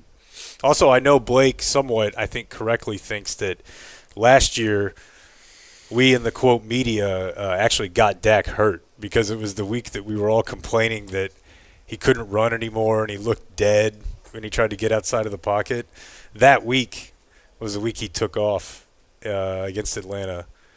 And the next play, he just tried to throw a football. I was like, I'm done for 8 months. No, we played this game last year, whether it was Zeke getting the ball or what have you. It was, I forget what we called it, but basically the media is the offensive coordinator for that week. Nice. And you're right. The first play this week will be a George Pickens just five-yard comeback. Turn around, catch the ball. There we go. Hey, George Pickens got a catch. Broadcast will mention it. Only 3 to 4 targets last week. Get him involved this week. Point of emphasis this week. Get George Pickens the football. Right. I know you mentioned this after the game to make sure I cut these. So this was from the post-game press conference in Philly. I think we just settled in. I really do. I think we settled in, and the quarterback's really big and athletic, and our rush lane discipline in the first half wasn't very good. He got out a few times. I thought we did a better job of containing him in the second half. But again, we had chances out there, and there's no moral victories for us. We had a chance to win that game and weren't able to do it, and it'll sting. Yeah, I just don't buy the no moral victory thing from him. I think he's a walking moral victory coach. he's Ted Lasso. Like if Ted Lasso's like, there's no moral victory. I mean, that's all he's about. So, I mean, I guess he has to say the words, no moral victory, because we make them say that. But he's got to be thrilled. He's like, this is the greatest day of my life. Especially because it does seem like you point to a few things. 20? Certainly the CD drops and then the fumble. You see, I didn't fuck this up at all. Right. My plays were great. Look at the play I called. It's the ball insane. was in his hands. Dak did it. Insane. We can kind of point to just a few things and say, he was 100% dropping your wife off at the airport. He's like outside that press conference, like, okay, lost. Don't act too excited. Don't have a big smile. Fuck this up, dude. I know this will be over in like 15 minutes, and then it's party time. Yeah. I did see some confetti on the plane. I was wondering what that was. Yeah, it was him. But that almost worked out better for him that CD dropped it because he could point to, like, we would have won if. No. Right. But if CD catches those Y'all and then the Eagles drive down and score. Eventually. We'll see. And listen, where we are in the life cycle, they'll destroy the Giants. It'd be so Cowboys if they didn't. But again, you have to remember the formula. Things have to get way better, and you have to get more hope before they get worse. Not to say that there will be no stumbles along the way, but this is the good time right now, buddy. The visor stays backwards. It's dude, I'm telling you, they're going to be 4-2. What's that line? Going to be good times. I would think it's Cowboys. It's got to be at least like 4.5 or something. Give me that. Green Bay, Washington. Give me below the 6. I was going to say 5.5. 5.5? Yeah, below 6 for sure. What do you got? 5.5. Okay, 5.5. there you go. All right. You wanted me to cut this one off, so I did. We got a short word. Remember what we did. Short words. Yeah, I thought Dak played really well. Limited opportunities just because we didn't have that many ops with the 26 minutes or whatever it was, time of possession. But I thought Dak threw the ball really well and played well. I don't want him to do ops. I want him, if he's going to be cool shoddy coach, then ops has to mean gang members you're going to kill. What's special ops? What is that? What do you mean? It's not opportunities. Right? I'm saying ops already has a full word. Opportunities, ops, live, laugh, love, football. Do you want to play this one or no? You can. I don't know. Yeah. I don't. In context, I don't remember where we were in this. Do you want me to name Do you want me to say what the name is? Sure. It's called the Patrick Walker Special. Oh. He's from DallasCowboys.com. All right. Patrick Walker, DallasCowboys.com. A lot was said about your decision to not play guys like Dak Prescott in the preseason. What does it say about Dak? He says a lot was said about your decision to not play Dak during the preseason. And he's about to say, what does it say about Dak? What does it say about Dak to come out and have the game he did after not taking the preseason? He's a pro. I mean, how many snaps has the guy played in the NFL? I thought he played really well. And Dak's going to come on here and say the same thing. There's no moral victories. We had a chance. We did not make enough plays. I think I wanted to pull that one because it's basically like, hey, you didn't play Dak in the preseason, and he was awesome. Can you talk about how right you guys were? Right. No, that's a very – yes. Again, DallasCowboys.com. It's a bit of a – Those are your colleagues, Blake. The Rangers – I mean, every team Why has don't you that get now. him on the run this week? What are you doing after the game? Nothing. What are you doing after the game? They're not. He has no post-game responsibilities other than figuring this shit out. What do you want me to do? What do you take up? I'll send you questions throughout the game. What do you take to the booth? Yeah. My backpack? Just backpack, that's it? It's great. Is it great? It's the like best. all you do is pull out your computer and that's it? It's the best. Wow. I helped our engineer just a little bit, but I would love to just leave. Just because I can. Dude, that's so the guy who's No, used to finding the loading dock and 7 different dollies he's got to push in. I felt naked getting on the plane because I just had my backpack. When normally I have all this equipment I'm trying to shove overhead. And getting to the stadium early. He's Where's like the truck? Can I just load fly this him thing? in. And then now I'm just already like, there. What's up, bro? I'm here. Are you? Does Baldy leave you after the game? Because you said pregame you're walking around with him on the. Baldy was the last man in that stadium. Really? Yes. Like he's breaking down film right away. Yeah. Just down there doing pass sets. I think 2:30 in the morning. I think he was doing an interview, but he stayed in the booth watching. An interview in the grass or something. That guy's great.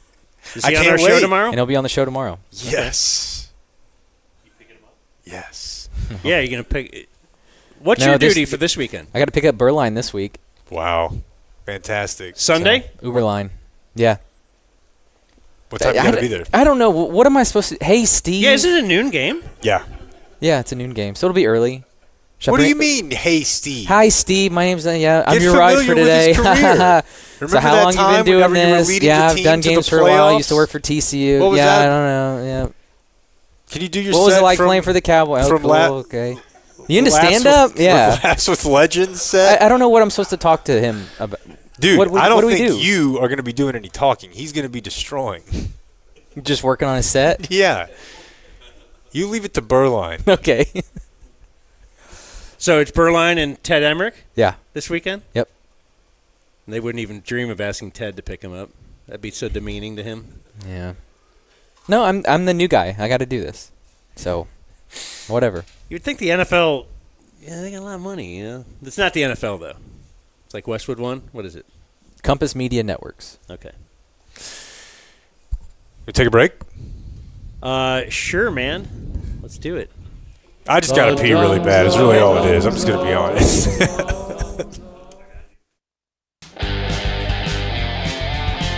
You're listening to The Dumb Zone. That is right. We're doing a ballpark show today, and it's brought to you in part by fairlease.org, where you can get a vehicle. Where? You can shop for a vehicle right now, wherever you are. Where are you? The Lowe's Hotel. Go to fairlease.org on that computer. Use the little drop-down menu there on where did you Ukraine. hear of us. Yeah, you'll be able to do it there, I'm pretty sure. My internet's a little shot. Yeah, I don't know. Get a, what do you call that, like a VPN thing? Is it anyone in Ukraine using a fake email address thing that makes it look like it's coming from Texas? So they can get better munitions? Or maybe so they can log on to fairlease.org. If they want to get a better lease, if they're on some national lease. Heard from tons of people who, like, stateside. They are leasing with, let's say, D&M. I actually heard D&M.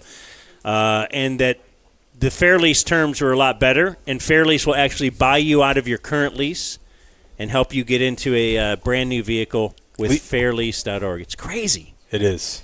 Leave your man. For fairlease.org. Anyway, yes, Dumb Zone Day at the Ballpark is what we are involved in today. You been to any ball games this year? You didn't go to opening day, right? Did we go to a game together? I did not go to opening day. I go to one game per series. Yeah. Throughout the year. Right. And it really, it's amazing that I was able to have the self-control to wait till game 3 of this series. Yeah. Because things are so exciting right now. And I think you were in Rangerland. You were a bit perplexed heading into this series because don't you just go to every bullpen game? You pick just bullpen games, and it's the best way to really evaluate your whole team. That's right. Yes, that's you get right. to see more pitchers pitch. Wow. Excuse me. Had a little banana during the break there. That was not a little banana. That was a king size. That was a magnum banana, buddy. Thanks, man. Appreciate you. So you didn't park. So we got parking pass. Oh, actually, you know what? I'll wait till Sarah gets here and see if she has any relatable. Mm-hmm. I have a parking situation, but I'd also like to evaluate the Lowe's Hotel. First of all, great place. Yeah. But the one flaw I found in Lowe's, the tiniest flaw, but it is in my bathroom ratings. You know, I have a bathroom rating system. Yeah, no, based on cleanliness. Whatever the highest you can give. That's what I would give the Lowe's Hotel. The hand towels, they have actual towels. I don't like the air dryer. That's terrible. The water flow, beautiful. And it's touchless. It's great. It's like a little shower. It doesn't come out like all in one thing. It didn't make you work for it? It's like, little tiny, you know what I mean? When the when your little water faucet is like a little shower and not all coming out like a hose. You're happy with the volume? I like the little shower. It feels nice on your hands. God, but the dainty, the little the soap thing. Did you experience this too? Yeah, they skimp on you. It's maybe like a 1 square millimeter of soap. Oh no! It's the very smallest little thing. Is the ladies' bathroom like that? Throw on a headset. Sarah Hepola thought she was just here for us to look at. No, do the other one. Now, usually Sarah is. No, I'm like, look, if she shows up to a party, we're not here to talk to you. We're here. We invited you to look at you, but she is here now. Can you hear? Go the okay. No. Pull that. Pull that in front of your mouth. Go the other way. Go back and back around. There you go. Yes. There you go. Sarah Hepola, folks, from the Dallas Morning News, from the New York Times best-selling author list. Hey guys. How you doing? Do you think that I made it onto the bestseller list because of, Because of your cans? What are you saying? Oh, I don't know. No, I think the book is fantastic. It's the words. It's the words that you writ. Thank you. Yeah. Yeah, but you are the guy who every news story you quickly want to do a little research. And I mean, if there's going to be a book that opens up with this guy doesn't care.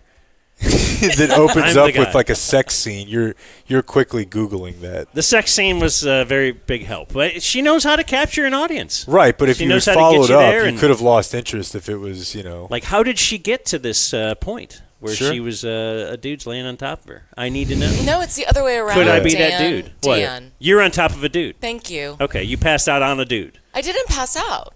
I Oh. came out of a blackout. So I was in and out of... Guys. A blackout is not a pass out.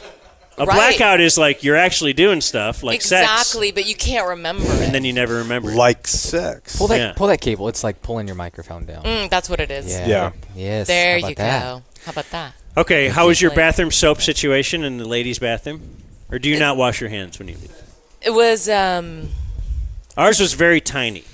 yeah. Otherwise, 10 of 10, everything in that bathroom is perfect. I think that's right. Yeah. I was taken by downstairs. The, what's it called? Freebird, Railbird? The lobby. The lobby. Beautiful. It's just beautiful here. What's going Oh, on? yeah. Okay. I don't know. No, I don't want you to evaluate the whole hotel. Oh, I What's just in the asked about lobby? soap. Railbird? What's anybody talking about? I don't here? have no idea what she What are you just said. saying? I don't know. There was a beautiful coffee shop. Oh, okay. Well, It's called Railbird. Maybe? Okay, well, listen. Jesus, this is. I good. wanted to know, did you I've get killed that? your show. I've Did killed you use your a parking show. pass from Blake? Yeah. Okay. How was your parking? 10 was out of it- 10. Was it fine? Yeah. Okay, the guy. Were they nice to you when you came in? She was so nice to me. Oh, she. it was a she, Yeah. and Sarah's got big cans, so That's she's not always. why. Everybody always treats her nice. Because I'm That's not. I don't think it always works that way with women. Not always. No. I think sometimes they hate on they have jealous. But you know what I did, Dan? I said, how's your day going? I said, how's it going? And she said, oof, it's going to be a long day. And I said, looks like it. She said, 11,000 parking spaces in here. And I said, small talk. good I luck know. to you, my friend. How do they do it? Yeah, it's because they're ladies. And she just had a pleasant time. Well, Now- no, We're going to I had- Railbird later. I had parking guy with attitude. Yeah, Major attitude. that's what I heard. He's an old guy, and I showed him like it's a, and now it's in the Apple Wallet and stuff. I'm like, here's the, like, let's wave me through. What's that? I just got this thing. It says Lot B. Well, who are you with? Well, we're doing a show over at the Lowe's Hotel. Lowe's, they're not supposed to have parking here. Lowe's. And I go, I don't know. I just got this. Like, we're actually, though, we're going to the game then after. And, well, what do you? And I'm like, I just want to park. And then I know you're behind me, and I figure others are behind me, and he's seeing this for the first time. So I was like, okay, well, there's going to be we're doing a show. We're at that hotel, and then we have a bunch of our listeners. We're going to go over, watch the game. And blah, blah, blah. That's why we're Texas Rangers, all this kind of stuff. I have this thing. God, you've already just done way too much. Yeah, and I go, so I'm thinking, I'm trying to lessen the blow for you. And I said, I'm going to have, there's some other people that are probably going to be flashing this too. They're going to be coming in after me. He's like, oh, yeah, I think there's already a few here. And he pointed at like TC's car and another car. I'm like, what did we just go through this for then? He already did He knew this. the whole time, yeah. And then I walked up and TC's like, yeah. That's exact, Clayton, the exact same vibe I got from him, too. Like it took 10 minutes to get into the parking lot. Yeah, hey, man. At some point you realize. And I asked him how his day was going when I started. I say, hey, how's it going? Probably not as nice as she did, though. Yeah. I bet. Yeah. Just old guys. I mean, that's what gives him purpose each day. And if he needs somebody to sit there and take it for 10 minutes, damn it, somebody's just going to have to sit there and take it. And you'll be that guy one day. There was 11,000 parking spots, right, or whatever she said. 1,100, 11,000. 1,100, whatever. There was like 4 cars in there. Like, let's slow it. I have a thing. It says this lot. It says lot B. 9:30. It can't be counterfeit. It's not paper anymore. It's digital. It's, just wave me through. That's your only job. Not to sit here and give me attitude. McDowell Creed. Just wave me through. Well, that's you. You said when you got pulled over by a cop, you would be like, there's no small talk on where I've been or true. where I'm going. It's true. It's just give me the ticket and shut up. Yeah, it's true. It's just when you start dealing with olds at a baseball game, like you're in a different.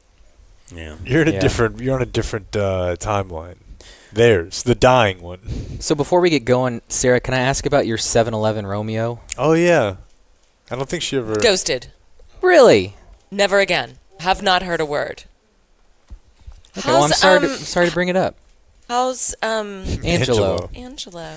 He's doing good. He thought he got approved for Section 8 housing, and turns out he didn't like it. It was in a rough neighborhood, so he's back to his long. Say that. Oh, unlike the Section 8 housing in Highland Park. I think he was kind of going for like a good school system, maybe in Parker County somewhere. Angelo but, really does ask for a lot. I can't. I've tell spoiled if him. you're It's kidding my me. it's my fault. Is that real? Yeah. He got approved for free housing? And then he said it sucks? Free, but Yeah. dude, our show is Which just I radicalizing know, but people like so hard. if you feel like you're not safe and it's in It's like an the unsafe Dallas part of town, Express. maybe you don't want to live there. I don't know. Like he'd I'm not rather gonna- sleep outside than... He's not okay, how do you outside. know this He's- information? He said what? Buddy, I got a weekly call with him. Okay, and he I ran never it, knew this. ran through it like he was. You do a on, phone call with him? Like I he was- really try not to. He ran through it like he was on House Hunters. But it was a big- He's like, it this was a one's a big little day." far away from the heart of the city, where Angelo's love for culture. Let's do that. Let's do a video. This one is a little more fit to entertain his buddies. So he's back at the long-term His Motel podcast. 6. He's doing fine. He doesn't have a lot of money left in the month, and we still got 20 days left. You know he's on a $100 a month stipend. Oh, right? for sure. All right, so he's 10 days in. He's got, I think he has $8 left. This sounds like me in college. You know? Utilities or the like. So that's Angelo. He's Aw. doing great. He's doing great. Hey, let's do viewer mail with Sarah here. Want to do that? That sounds excellent. You know what band this is? It's the Dumb Zone band. That's right. Prophets and Outlaws. You ever hear them? Yeah. I bet they've played things that Sarah has covered before. Because they play like when the Dallas Cowboys players have parties or galas and things of that nature. Dan, did you know That's a world you're a part of. That. Did you know that I used to be the music editor at the Dallas Observer? I did not. Yeah. Did you I think was that he was only going to be a lot covering- more impressed? No, I knew. I thought I had him with that. I thought I finally had Dan's respect. So that's how you know local bands? Some of them. Okay. Do you know who the Toadies are? It was very high Toadies season. It was Toadies, Old 97s, Bowling for Soup, Sorta, Sparrows. Danny's bands. No, Dan, not as much as guys don't yell at us. You had success. No, not Bowling for Soup. You don't like Bowling for Soup? It's not about like or not. I like it's just that she was listing off real bands. You think Bowling for Soup is not a real band? It depends. Yeah, I mean, by my own. I would not have put them in the mix, but I understand they are from Dallas and they were around. Very that time. successful. And they were very successful. But you guys are like music snobs. It's so not like so I much can't, snobs. They were no future janitors of America. That wasn't the name of the band, asshole.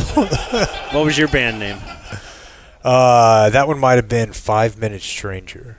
Okay. Ooh, that's a good name. Listen to It y'all. feels like an autobiography. This one comes from Colin. Listening to y'all's pod from yesterday and heard someone mention Shannon Stone. You recall this was in the news just the other day, right? The Rangers fan. What was it? It was me. It was the Randy Cho. That's right, Randy Cho. Ooh, yeah, same day. Hadn't thought of that in a while, so I Googled it, found this Bleacher Report article, and thought this paragraph was very unnecessary. So I'm going to read to you from a Bleacher Report news story the day after that guy fell to his death at the ballpark. Ball players throw balls into the stands all the time, so I don't believe Hamilton can be blamed, although I'm confident his grief at the moment is off the charts. I believe the blame lies squarely on Stone.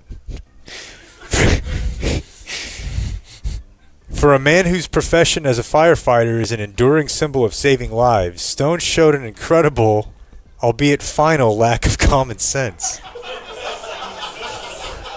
And who wrote that? It's from Bleacher Report. You can see that it's from the article.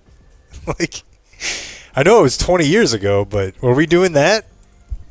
Were we doing you died, but also you were a real big idiot about it? I'm sure I was the next day. I knew he was drinking and. With the headline of the article is Shannon Stone, a senseless loss of life. Well, you could have stopped there, but yeah. But this is the Gawker era. You know, Gawker really changed the way that people wrote. There was so much cruelty and sort of no pulling punches in both the headlines and the stories themselves. Were you ever a Gawker employee? No, but I was at Salon, and we had we sort of pulled from the Gawker pool. You know, a lot of other publications would pick off those writers because they were so funny and they were so sharp. But everybody was trying to metabolize that meanness. You had to punch into this very crowded internet. You know, it used to be that, like, you wrote for your own, you know, local public, you know, you didn't have to compete with everybody else out there. Yes, no, I've made this point many, many times, that there was a time where I could get by as being kind of smart. Yeah. About a number of things. Just by reading a little bit. And then the internet happened, and it was like, Not even. No. So Salon, is that where... Did you hire Ethan Strauss, or you were like his boss or something? Oh, no, I was, I edited him on some stuff. He was in the San Francisco bureau, and I was in New York. Okay. I mentioned to you guys the other day that there's a number of studies out there about crime during NFL games and how crime is typically down during NFL games, but obviously a huge spike right afterward, and it spikes more based on upsets. Listener Evan, maybe this is an entire beat for Sarah, said that friends in the healthcare industry and personal anecdote, you want to go to the ER during Cowboy games. That's the time that people wait to go if they get injured during a Cowboy game. It's like dead? Like that's a good... Yeah. Wow. That's a real chill time relative to the So better norm. than after a Cowboy game. Yeah, and better than maybe just normal. It's like the best time to go shopping at Whole Foods or Kroger or whatever is during the Super Bowl. Yeah. You ever been to the ER, like, after midnight? Yeah. It's terrible. Yeah, I have. It's a different part of society. Your wife man. work It's the in the Wild ER? West. Yeah, but she never did overnights. Does she say there's... Didn't we have an ER doctor telling us there's lots of, like, rectum stuff going on? Every doctor we ever have, they're like, yes, there's nothing but rectum stuff. Yeah, the Austin ER doctor told us that. Austin ER doctor. And even AC, the nurse. Yeah. Can your wife confirm? Yeah. Oh, yeah. It's just This guy will come kind of waddling in, like, Pretty embarrassed, yeah. And then, there's a Hot Wheel in there. Always a story about how I fell down. Hot Wheel. Yeah. If you have to go to the hospital for Hot Wheel, you're not getting welcomed back into the gay community. Like, they're going to be like, you pussy. That makes you gay? I forgot to mention that Please viewer don't. mail Go ahead. is brought to us by Early Bird CBD. That one's fine. Yeah. No, because they got a new promo code. It just started in sure. September. Uh-huh. It is good for 20% off, even if you've used our old promo codes. DumbZone 20. So, like, we've had other... They're pretty cool with us. They keep giving us discounts. Because every time people order a bunch of them, they'll come up with another one. But this is the one right now for September. DumbZone 20. Early Bird CBD is not your grandpa's CBD, Sarah. No, it sir. has THC in it. 2.5 milligrams of natural THC. Also, CBD in each gummy. Microdose of THC, so it'll get you feeling right. Nice at the end of the day. Great for baseball. Good for baseball. So we shall see. Says here, some people like to get a little buzz before they go for a hike or hit a swimming hole. That's what it says right here. Does it really? Yeah. And you've been wanting to do that, but no one will go with you. A swimming hole. You have to have friends to Sounds go. scary. No, it doesn't. It sounds inviting. You would love to be in a hole and swim? Swimming holes are great. What's your problem there? And it says... Why are you making everything rapey? Because I that's just what you're said it's- doing. I by did not saying- do that at well, all. how does it sound scary then? We have a wide range of customers, from young professionals to moms to Are you still doing retired the ad? Yeah, I'm reading the swimming holes in the ad copy. So get some early bird CBD. Definitely. What's the website? Or did we already say it? Yeah, no, you had it. earlybirdcbd.com. Well, there you go. Dumbzone 20. What were we on I have about? a kite email. Okay. Oh. I was talking about kites the other day. Yeah. Not a kite fan. Not a kite fan? Me. I'm just... Why? Feels like a lot of mess for not a lot of... Andrew says, no need to respond to that. Well, okay. I won't, Andrew. But as a recently emasculated kite dad, I want to let you know your take was as bullseye accurate as any take you've ever had. I got completely cucked on the $20 Amazon kite while two beautiful, disappointed girls watched their piece of shit dad unable to make it work. Meanwhile, 50 yards away is Super Dad, flying the absolute piss out of a super awesome fighter jet kite. This guy's funny. An Avenger. Yeah. He's got a sleeveless shirt, huge guns, great head of hair also. Horrible. This is from Andrew. Damn. Because I was describing a somewhat similar situation when I was when my kids were very little and I took them out kite flying. Yeah, if you're not nailing the kite, don't even try. Don't get a little limp dick kite out there, man. And another thing, once you get that, here's what I did. You go get the Kroger kite, and not Kroger, Target, and then I tried to save it. Just throw it away. When you're done with that, just throw it away. It's because then it's in your garage and it's already beat up now. And trying to use that again, impossible. Just spend another $20 every kite fly. That's what I say. Unless you become cool kite guy with a big inflatable kite. God, it feels like it would take so much work. Yeah. Or they're just guys who, I bet it's just Boy Scout and military guys just know how to do that shit. And that's it. Do you not like the kite because it makes you feel incompetent?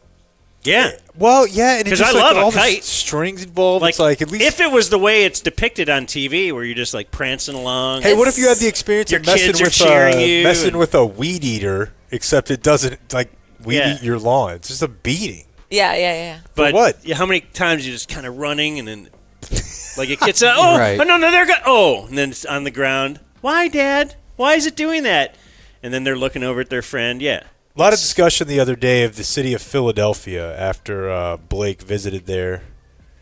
I've never been, despite my sort of lust for that city. And Blake reminded us that they're just really stoked on Ben Franklin. Yeah. There's a Ben Franklin that walks around downtown square. Oh, I didn't see him. Oh, my God. He's adorable. Are any impersonators adorable? Ben Franklin. I love Ben Franklin. I'm so hot for Ben Franklin. Go on. Why? This is kind of what I wanted to talk about. Because one of the hottest things about men is just competence, is just the ability to do stuff. This is us with the kite. Follow up with the kite. But he put a key on his. Ben Franklin, not only his first writing thing, he was writing under a woman's name because he was so young. He was a 15-year-old boy, and he didn't want. So he published things as a middle-aged woman, which is just wild. And then he goes on to great writing prominence. He's one of the best writers of all the founding fathers. Then talk about competence with a kite. The guy discovers electricity. Yeah. Then he invents spectacles. Yeah, it feels kind of Justin Thoreau, you know? There was no... How's he doing Leftovers and Tropic Ben Thunder? Franklin? I swear to God, there's something with the harmonica in there. Wow. Now we're talking. Yeah. Something with a harmonica? No, I mean... He just keeps inventing things, and it's so incredibly inspiring to watch him. He was a shit dad. He was a terrible partner. He was so bad. He has this tragic story with his son because his son remained loyal to Britain. Ooh. And so they have this tragic falling out. He was not a good father. And it's really sad. But what he accomplishes is hot. He's he's on my laptop. That's my picture, is Ben Franklin. This is the weirdest thing I've ever heard. Yeah. Double click the old mouse. Ben Franklin. Hot for Ben Franklin. What can I say? Would Full you surprises. watch Ben Franklin porn if that existed? I mean, I don't like porn in general, but would I watch Ben Franklin? Yes, of course. Oh, of course. Because it'd be like the Knickers. Oh, by the way, he was such a ladies' man. Yeah, he was. He was such a ladies' man. And he basically cruised around Europe because for a while he was the spokesperson for the revolution. So he would go around places and just be like, hello. Damn, you know that crushed, that line. Oh, hey, I'm one of the only Americans. Yes, exactly. And all the ladies just thought he was hilarious. And he would get, in their pants, he was not a faithful guy. And he had a very dirty sense of humor. He's my kind of guy. Well, so this is why this came up the other day. In addition to Blake visiting Philadelphia, and I want to go back to the impersonator thing. I still don't. Even if you love Ben Franklin, impersonator, there's something weird about the impersonator no matter what. But, You're right. I said I believe he had syphilis. And a few people sent me, no, he didn't have syphilis, but there is this article about denying it, saying, yes, he was a known womanizer. This is from historyoasis.com. He loved intelligent and beautiful women, and they adored him. Franklin used this time with these women for intellectual discourse and networking. Yeah. Which is one way to put it, I guess. Yeah. I didn't know that there were people that were just this slicked up for Ben. I've never heard that yet. Ever. You'll hear. I don't know that the Ben Franklin fetish is widely shared. Okay, well, more the merrier, I guess. Just happen to have it. Bad for him. Okay. That's great. Founding father I'd most like to bone. Well, yeah. What if he had syphilis? Would take your chances? You know what? The most erotic organ is between the ears. I would just talk to him. Syphilis makes your brain all crazy too. Yeah, I once looked like him. So, hello, Dan and Jake. I want to make you aware of a new play that is debuting a month from today at Theater 3 in Dallas. Anybody know what that is? Yeah, it's in the quadrangle. Okay. Why is it 3 then? Well, it was theater. There, whatever. It's just smaller. The play is called The Trade, a tragedy in 4 quarters. It's about the Luka trade. Story. That's actually a pretty good story. Tell Hopefully me more. enough time has passed that y'all might go see this. Could be a fun Dumb Zone event. No chance. Or at least something Dumb Zone subscribers could attend and score some points with their significant others by having a fancy night out at the theater. Little preview blurb, I guess. What can you expect from the trade?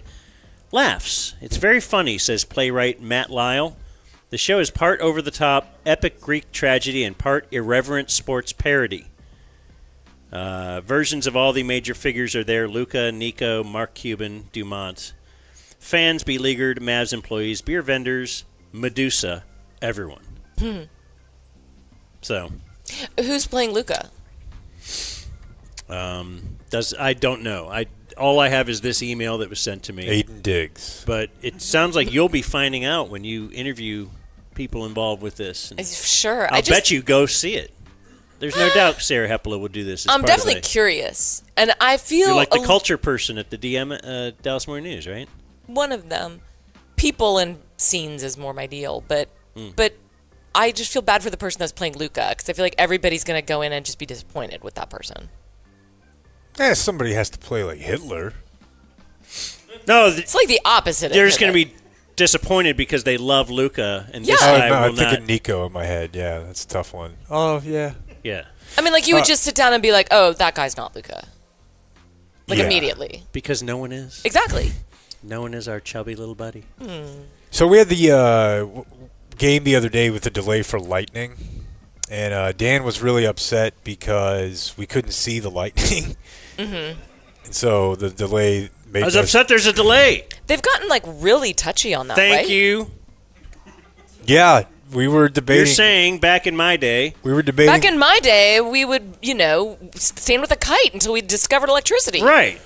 What if they had told Ben Franklin, no, you can't be out there? We'd be sitting here right now in the Right. dark. Right. Yeah, we were wondering whether or not, just being chill about dangerous weather would be ushered back in with the cultural right? You would cultural think so. wave. Yeah, There's so many other things people are cool with. Yeah, we have kids are still passing out at football practice because of the heat. So maybe that's back. So you want to put the image up, Clayton? The viewer mail one. There was actually a dude. We've done this story before, but it's nice to be reminded. Ray Caldwell, who played for the Indians back in 1919. Is this a story that was in a lot of your wacky sports notes when you were growing up? Struck by lightning, finished the game. Dope. It says there, finished the game after being revived. yeah. I mean, that's what they put on the graphic. But yeah, struck in the 9th inning, finished the game. Pitched a no-hitter some 17 days later. And now you can't even play then the football next in year, the rain. won 20 games pitching. Yeah. Did he get struck because he's on the mound? Yeah, the elevation. Yeah. Yeah, that's primarily the main danger, I think, is the mound. The music bed you guys were yelling at me about on Friday. Yeah. Got an email. So I was playing this music bed, and these guys are like, where have I heard this before? I'll play it for you so you can try to see. This person says, I'm almost positive that was the bed that preteen Blake used for his musculoskeletal ad read. Well, only way to know is to hear that. No, it's not. So here's I think this is the music bed you guys had a problem with. I had this music bed playing, and these guys were very Sounds upset. like hold music. Yeah, it does. But it sounds familiar, right? It sounds like I'm late on my cell phone bill again. Yeah, definitely. Just come on. Okay, so I do have At Spectrum Wireless, we are committed. So to our when core Blake was values. Your call is very important Extortion. to us. Over a decade ago, Blake started working for Argyle High School Sports, right? Mm-hmm. And so he voiced some spots. And if you think Blake sounds like a little kid now, yeah. Over a decade ago, where do I have the Orthopedic Associates? Is that the one we're looking for? Probably. Okay. Let's hear little Blake. Uh-huh. Since 1976, Orthopedic Associates has provided all-inclusive orthopedic services and expertise to Flower Mound and Louisville. With 8 board-certified physicians in orthopedic specialties, Orthopedic Associates offers a full spectrum of musculoskeletal care, along with in-house physical Nailed therapy. it. How do you like it? Very good job. My heart is so cute. Yes. It's so cute. First of all, I thought it was me at first. What every man then wants to second hear. of all, then I thought it was B. Arthur. Yep. It was so Keeps cute, getting better. Blake. I Getting better. love you. It's little Blake. Mm-hmm. Don't you sitting just, I want to there. cuddle it in like a little, totally. in my little bosom, like a Yeah. little I think it might ferret. sound like Ben Franklin, what he might have sounded like. Give Now, it a that little one didn't mi- have music. Does I want this to give one it a have little music? milk bottle. Not it. Since 1976. Oh, damn, what'd you try to do? Associates has Sound provided cool? all-inclusive Yeah, of course. orthopedic services and I've done expertise this last to year. Flower Mound and Louisville. With 8 board-certified bro. physicians and another board-eligible physician. So you They thought added, they added Turn on one. the Lincoln Park filter. so you're like, what if I put music under it? I might not sound this bad. Yeah. Did it work? I think so. Yeah. Oh, man. and state-of-the-art technology, including our digital imaging and open MRI, and an on-site surgical center for more patient convenience. So isn't it cool that he had it's all the convenient. time in the world to make as many takes as he wanted, and he still kept this? He nailed it. What are you talking about? Orthopedic Associates offers a full spectrum of musculoskeletal care. Musculoskeletal. That was clean as a whistle right It there. was clean as a whistle. think that was Board good? Not certified surgeon. Do you All know- this in one facility. Oh, I can't believe that. I'd butcher the next thing. Along with on-call availability. Wasn't editing a lot, so I just had to. I nailed Tongue everything was up a into little, that point. Were you using? Oh my god. What's the one program I don't want you to use? Audacity? You were using Audacity. Of course, it was free. Convenience. All this in one facility, along with on-call availability 24 hours a day, 7 days a week, enables continuity of care close to home. So that's Orthopedic continuity, Associates, right? Experience you can trust. Wait, what did you say? Enables Enables continuity of care close to home. continuity. First 70% was fine. I just had Enables continuity of Okay. care close to home. Blake, where were you? in my room, Like at your my parents' bedroom? house. Yeah, on my. And did you have I used to hold up my laptop and do this and try to create little echo around, and I was a SoundCloud rapper. Wow. Jeez. Yeah. There's no doubt Blake rapped in the mirror. I love Of course. Daniel writes that how can Blake complain in Weekend Check about there's a rehab place next to the Betsy Ross house? Okay. All right. You said that is indicative of our culture. Yeah. Like, this is where American history was made, and then now in 2025, here, you got a boo-boo, go here. When he considers a vacation to be a trip to Granbury or some shit and refuses to get a passport. So I don't know how does that all relate? Yeah, I don't know. Just what's wrong with Granbury? Yeah, there you go. Just an hour from here. Sarah, did you ever have the city motto of Granbury? What's wrong with What's Granbury? wrong with Granbury? Dude, big respect. Sarah, did you ever have an eBay phase? No. But, well, when I was doing the cheerleaders podcast, I got actually super into it because they have a lot of 70s cheerleader paraphernalia on there. And it's really cool because I love the 70s just aesthetically, and I love those ladies. Those are my favorite cheerleaders. Didn't you buy him a football phone off of eBay? No, it's not off eBay. It's Dolly Python. What? Dolly Python. What are you saying? I'm saying a very cool store. Oh, that's here in town? It's in town. Yeah, I knew it was a thrift store. I haven't. Dude, I live in the suburbs. Dude. I know. Shit about It's shit. in East Dallas. It's super cool. There's one in Oak Cliff too. Dolly Python. And Now I know. I was wandering through it, and I was like, these guys have to have this phone. Yeah, it's a Doritos football phone celebrating the Super Bowl. Evan, we were talking about eBay the other day. I had a phase, I guess. Blake never did really. eBay? Oh yeah, because you were a baseball card kid. No, no, I had definitely had an eBay phase. In fact, Killer and I a long time ago found probably like 200 of these office phones that Cumulus was getting rid of, and so we set up an account to sell these phones. These guys, they seriously did have like a little The Office style the little schemes they would cook up together. Acts like he hates him, but you guys are sell any? fencing phones. We sold 6 or 7. But of course, like we found them, we were like, these go for like $30. Like, we could make a lot of money. God, the beaten engineer life. Evan in Kansas City had a memory of basically finding a set of golf clubs. Try to get it back to the owner. Owner doesn't live at the address anymore. This is like 25 years ago, back when you could fly cheap. Sell the post-sell, ship all the clubs on eBay. You make $350. Had buddies in San Diego. You buy the flights. You get there. All you really need to do is buy booze and herb for the week. And you're done because of eBay. And I remember doing stuff like that. Somebody had like a hot tub online that we were trying to buy. And it was like a 7-8 hour drive. And we had hatched up this plan to go get it. Like, you needed to rent a trailer. The eBay just like opened up the possibilities of like what you could go get, what you could go sell. Like, we were scheming on eBay quite often, now that I think about it. Not really successfully, but... Did you get that hot tub? Ended up, and we were up to like, it was a several $1,000 bid, too. Whoa. Because the deal was, you would get a lot of these deals on eBay where the deal was, you can have it if you come get it. So it would be like way cheaper. So then we would spend the time up until when the bid would close, like trying to figure out. I do remember guys like picking up like 4-wheelers and shit like that. If you can get it, you can have it.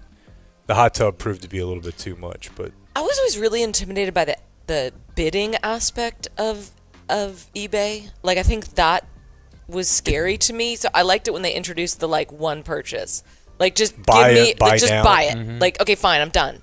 I never liked the idea. You need the juice. The competition, I think, was maybe that's why guys. I've known a lot of guys that were really into eBay stuff. They're like, oh, I bought this truck in Florida. Right. I got to drive down to Florida. It's like, was there not a truck in Texas? I almost bought the Mutt Cut van from Dumb and Dumber. Really? One night. How much he was got very it? close. Probably like 17,000 or something in there, right? The mid More than the hot tub, tens, like 10 to 20,000, somewhere in there. And what happened? This is many years ago. It was the very early 2000s. And but weren't you gonna have to go get it also? I think so. Well, it's always the that main part thing of is it was New Year's Eve. And I was doing a show with Bob Sturm. I know him. Little Bob and Dan show back then. Mm-hmm. Were you at the ticket yet? Yeah. I wasn't with you guys. It was the old building, yeah, but you worked around us. Were you? Okay, TC wasn't yet there. So it was, I may have been an intern. That was right. But I remember when close. you guys would always do New Year's Eve. We would always, we did every Stars game for D. 14 years. And so I can't even believe that I did that. Dude, I think about it all the time. I would be at like, every home Stars game, and I would do the post-game show. Like, can you imagine me driving downtown now for, like, you would literally have to games. get a place downtown. For 4 games. Yeah. Anyway, so, yeah, it's New Year's Eve, and we did a show that day as well. Like, noon to 3, or if they threw us on for the afternoon drive, whatever. The point is, somebody had emailed us and said, hey, look, the Muck Cuts van is for sale on eBay. So we talked about it all day, and we got listener donations that ended up equaling, like, I think the price at that time was like $15,000, but we got donations of $19,000 to help buy this for us. That's a beautiful story. So we had $19,000 to play with, and the whole press box was gathered around our computer the whole game as we are bidding back and forth with somebody and blah, blah, blah. And at the very end, someone grabbed it. Like, we thought we were winning. We had, like, this bid of we had all the money, $19,000. Somebody swoops in with $19,500 and takes it. And then what happens is, like, the time runs out. And then the timer, there's a timer, and it's like 10 minutes left in the bidding, whatever. And everybody is like, media members, everybody from the Stars, we're all into this. And then waking up, like, the next day, such a relief that we didn't own the Muck Cut van. Yeah. Like, could you imagine, like, we'd have to go get it? Where are we going to store it? Insurance, taxes. Does it drive? Do you drive? Repair it? It was the original van. So it's 30 years, however old it was, and I was so happy that we didn't win it. But the juice that night, it was incredible. That's what I'm saying. And I was so upset that we lost it. It's very funny, too, that it was, like, around the holidays, and it's not like, hey, let's see if we can get everybody in on this charity thing. It's just right, no. So buy us the Muck Cups van. See if you can write it off somehow. So did we ever settle where that music bed came from? The hold music? No. It's still playing. Nah, it's a different one. I think we'd settled this internally. Mm. It's from the Open for Business video. Yeah. What do you mean? Let's hear. Guys, we're rolling. Oh, cool. Okay. Hi, I'm Dan. And I'm Jake. And? I'm Blake. And together, we're the Dumb Zone. So yeah, I knew I'd heard that 100 times. Clayton 1,000 since he made the video. Okay. So our old video that we put out when we were allowed to take advertising. Yeah, so that is something that lands to us. But I'm with Sarah. The one you played initially, yes, it sounded exactly like every hold music Jake's a little thinner now. Look at Jabba the Jake. Wasn't that bad. It's fine with me. I know, because you look great now. Of course it's fine. Whatever. I don't know. That's like Blake listening to Little Blake. He's like, all right, it's all right. If I still sounded like Not that, I'd probably kill much myself. Better. All right. Are we done with viewer mail? Sure. Okay. Well, let's we can do the news. Yeah. And it could be brought to us by Factor Meals. Ooh. Welcome back. Welcome back indeed. I love that. Just keeping tabs on the spots. You guys know I'm a huge Factor Meals guy. Speaking of losing all that weight, hey, Beth's here. Beth's a big Factor Meals fan. It's easy. It's not like other meal prep type situations. You don't have to go to the grocery store, of course, but you also don't have to make anything. These are just microwave, couple minutes in the microwave there, and you've got your 50 different options a week. They got Protein Plus, they got Keto, they've got seafood. Salmon piccata.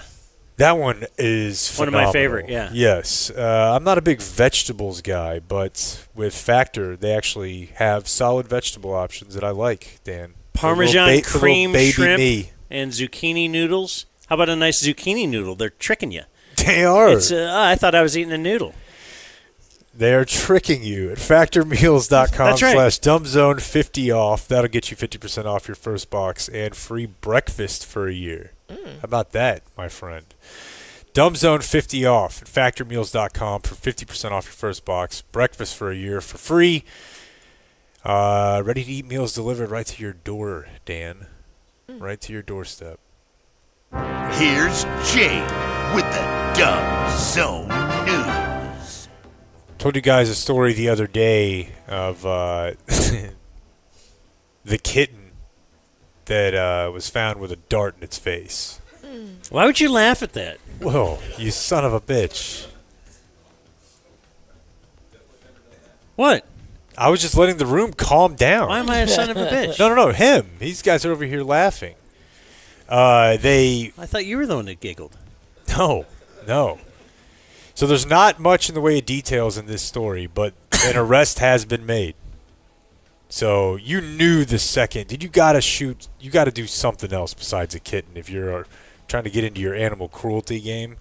Like if you're a aspiring serial killer or whatever. Yeah. Kill a squirrel. Kitten, people are going to, that's not good. That's like White Girl in Aruba. Cat better. Natalie Holloway type thing. Bad idea. Cat's better, yeah. Yeah, cats start. Not dog. That's pretty dangerous. No, but. Ferret. You want to get your bloodlust? Kill a ferret. I mean, if the story was. If you have to kill an animal, we're not saying you should. Right. Possum. Does Cynthia Ezekere possum? even do the story if it's possum found with dart in eye? Or do they put it up and they're kind of like, ha, that's kind of funny? Could I get you to wear high heels and stomp on a ferret? You ever heard of... Not talking to Zach. You ever heard of crush films? It's a thing. Yeah, it's a thing. Dudes would watch like just a you don't have to show your face. You can make great money doing this. So they just see your leg and you're wearing high heels and you just got to just step on a rat or something. Just some kind of small animal. Yeah, 100%. And then you got to kill it. No. They're fired up about that. I think they start out doing it with like a banana or like a cherry or something. You know? Oh, yeah? Like watching it. Yeah. I mean, so I've heard. That's a little foreplay? Yeah. Banana foreplay? Yeah. Yeah. We move up. But you don't ever get the kitten. You don't. You shouldn't. Did the kitten survive? The kitten did survive. Thank you. The kitten did survive. TC was actually talking like a pirate now. Yeah. Meow. TC found something the other day called pedal pumping porn, which is I'll bet he did. It's individuals, females. You don't see their faces either. I guess it's an offshoot of a foot fetish, but it's just women revving engines. Yeah, it's like barefoot. You know how I Maybe learned about that? A hot rod that they are. In 2001, I wrote for a website, and my bio said I like to drive barefoot. And wow. Because I did. I drove Chummed the waters a little bit. I had no idea. Yeah. And so I would get these solicitations from gentlemen that were like, could I have it's 2001 too. We didn't have iPhones. So like, I have some pictures of you driving barefoot or whatever. And I was like, why? Yeah. I had no idea. I eventually had to take it out of my bio because it was unintentionally provocative. Sure. Anyways, I don't recall how we started talking about that. What's the weirdest? Is that the weirdest thing anybody's asked you for? Like, not at all. No, when no on way. Tinder, There's no way. Well, on Tinder, it was such a wild west for a while, and people would put in their bios like, I'm into gigantism. And then I'm so curious that I'd be like, well, let's match.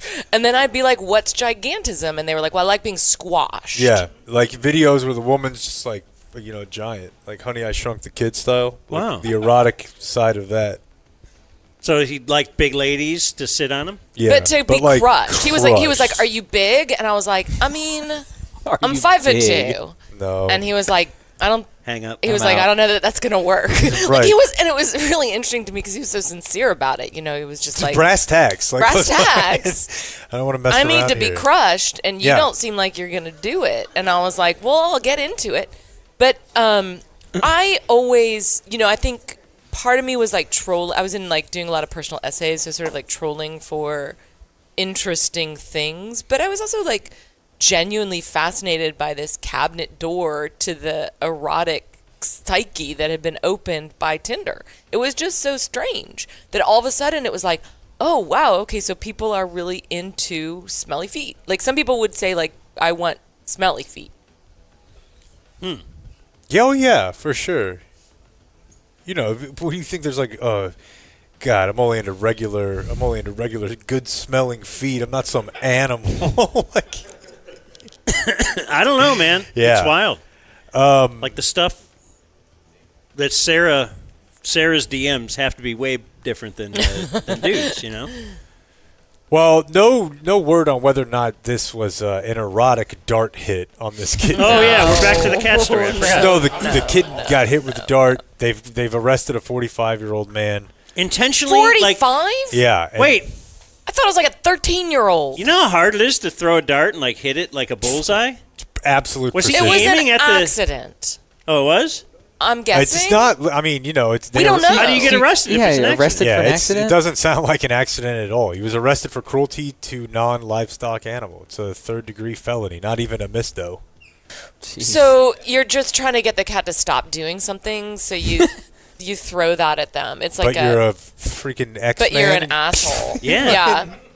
It's like throwing a shoe at a cat, but Isn't it's, there like a dart league, like on ESPN? Of course. Yeah. What, is this guy like a prospect now? Like, he's like the natural, you know? Like, I didn't Shadow know I had this in fighting it. for her life. It's the Looks beginning. looks like she's just laying there, not Yeah, really fighting. it's true. It's the beginning of a Nicolas Cage film. He's the best. Yeah, and you guys know what they do to. And he's Yeah. in prison, so gotta they have to bust get him him out. out. They got to bust him out to make sure that he can win the ESPN Dart Championship. Nah, man. This guy's going to the slammer. You don't know. You don't want to know what they do to guys who throw darts at kids in prison. It's the worst. Mess right? you up. So I've seen this story sort of spiraling out of control a bit online, and I'm hoping Sarah is plugged in on this one. She's like the anti-woke. Ooh. I am? Yeah. Okay. I thought I was just a journalist, but So, okay. There's a Texas A&M class, right? Oh, I do know about this. Okay, good. You can help me then. So there's a class, a children's literature class taking place at Texas A&M, and there's a person in this class, a student who objects to some of the materials that are being taught in this class. And then I think that's when other people maybe also start filming. And from there, I haven't watched this. I've just read it. Yeah, I watched the video this morning. Okay. So basically, it's a children's literature class where they're for some reason there is a lesson about gender, and I don't understand why. But Well- it's something like, you know, this is part of children's literature, and so this person is saying, the video begins in the middle of it, so you don't know what the teacher said. But the person is saying, I object. I think that what you're teaching us is against the laws of Texas, and it's against my religion. And the professor says, well, you can't deny my reality. And then the student says, but I think this is like illegal or something. And the professor says, this is definitely not illegal. And if you have a problem, you can file, a complaint. And the student says, I have filed a complaint. And the teacher says, yeah, that's why we had so-and-so, observing us the other day. And basically it gets a little bit more heated. And then the professor says, you can leave if and so she says, yeah, I'm going to. So that's the video. And there's enough in there that you can tell that the teacher has given some lesson on gender and then is bristling at the idea. Oh, because the student says, the state of Texas says there's only two sexes. And the teacher's like, you can't tell me that. Well, the teacher has been fired. Oh. I knew the right? academic. That's what I mean, I guess. When I read it this morning, the teacher hadn't been fired yet. It was that basically the dean of this school, they'd gotten together and basically decided, hey, I know this is what the laws of Texas are. You go ahead and teach in the name of academic freedom, you go ahead and teach your class the way it makes sense to you, is what my sense is. Yeah, I believe the governor actually called for the professor to be fired. Right. So not yet, but I just want to say it's really weird to just show up at college, regardless of what your politics are. You are, I feel like, a huge dork if you get to college and you're just like, I'm going to get here to film my teacher and be like, you're not supposed to be talking about that. And I'm going to tell the people in charge of it or whatever, like, Jesus Christ, we've lost the kids. Like, it feels like... I don't know, doesn't matter if we're left, right, you're going to interface with some shit you don't agree with, but narking on your college professor like you're a dork. Am I the only one that thinks it's such a really weird that there's a college class on children's literature? No, because, there's going to be people who teach it and, they want to know, like, what's kind of behind this, I would think, and how do we talk to kids about... In college? Yeah, I mean, you're training to be a teacher. I don't know. I mean, at A&M, it's not a teaching class. It's a children's literature class. I just don't understand what this class is doing. Like, are you reading Dr. Seuss? What are we reading?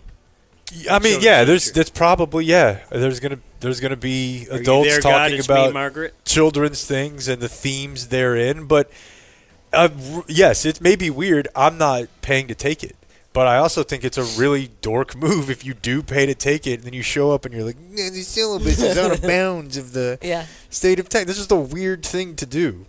It's college. Yeah, to know. Shouldn't you be excited if it's illegal? Shouldn't you be like, what we're learning is illegal? Yeah, I mean, that's how I would have felt back in the 90s. Is like, this shit is not even legal.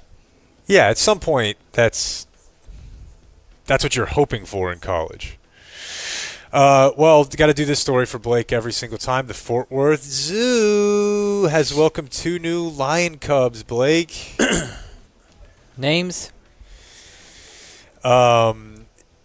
Let's see, Javante and Miles. You guys remember whenever they named that giraffe? That giraffe after Jason Witten, and it died like 10 days later. Yeah. Why are you laughing? Why are you laughing? No, I do think it's interesting just from Dan's standpoint of like, how do these things end up like news stories? You tell us, does the news just say every time there's a exotic birth of an animal, it shows up? They just send out a press release and it shows up at everyone's... I know a little bit about this. Homepage? Let me tell you something about zoos.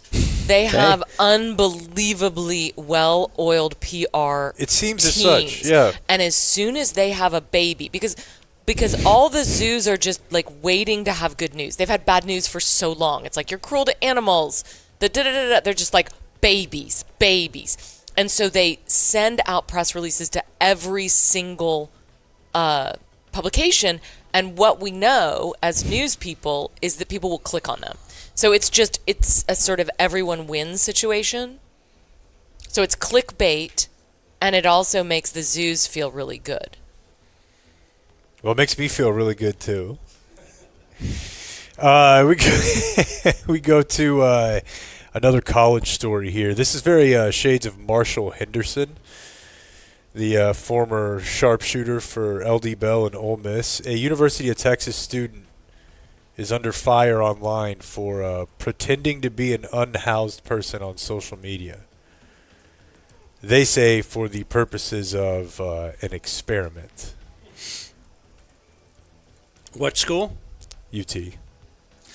Also, the phrasing "under fire online," to me means vague. Nothing. It means this is not an actual story, and we're pretty lazy for even turning this into a story because we just saw this on Twitter, and now it's a story to us.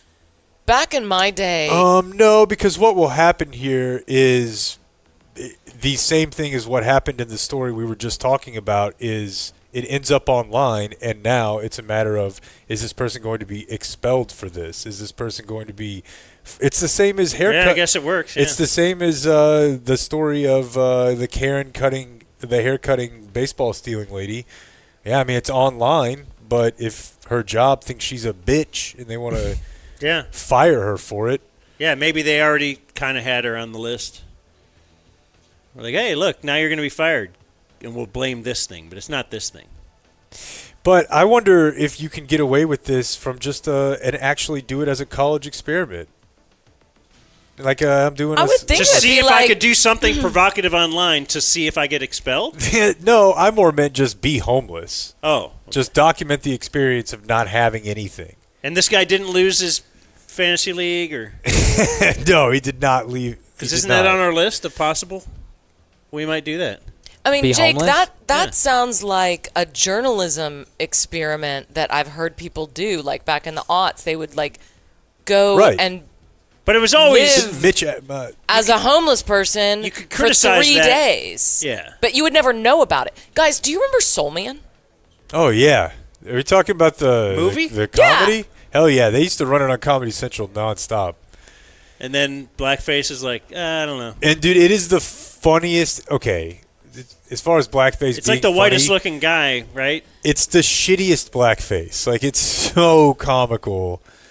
It's so bad. See Thomas Howell. Yeah. Outsiders. No, I enjoyed nothing else. This story is it's interesting to me, just like I said, because there is value I think in showing like, oh, somebody's saying this is what it's like to live like this, and you teach people, and you say that it's a social experiment so that you can also laugh at it, which is all we're doing for $100 a month with Angelo, is getting the comedy by saying, hey, listen, we're actually helping this guy out. But I don't think there's anything to be critical of.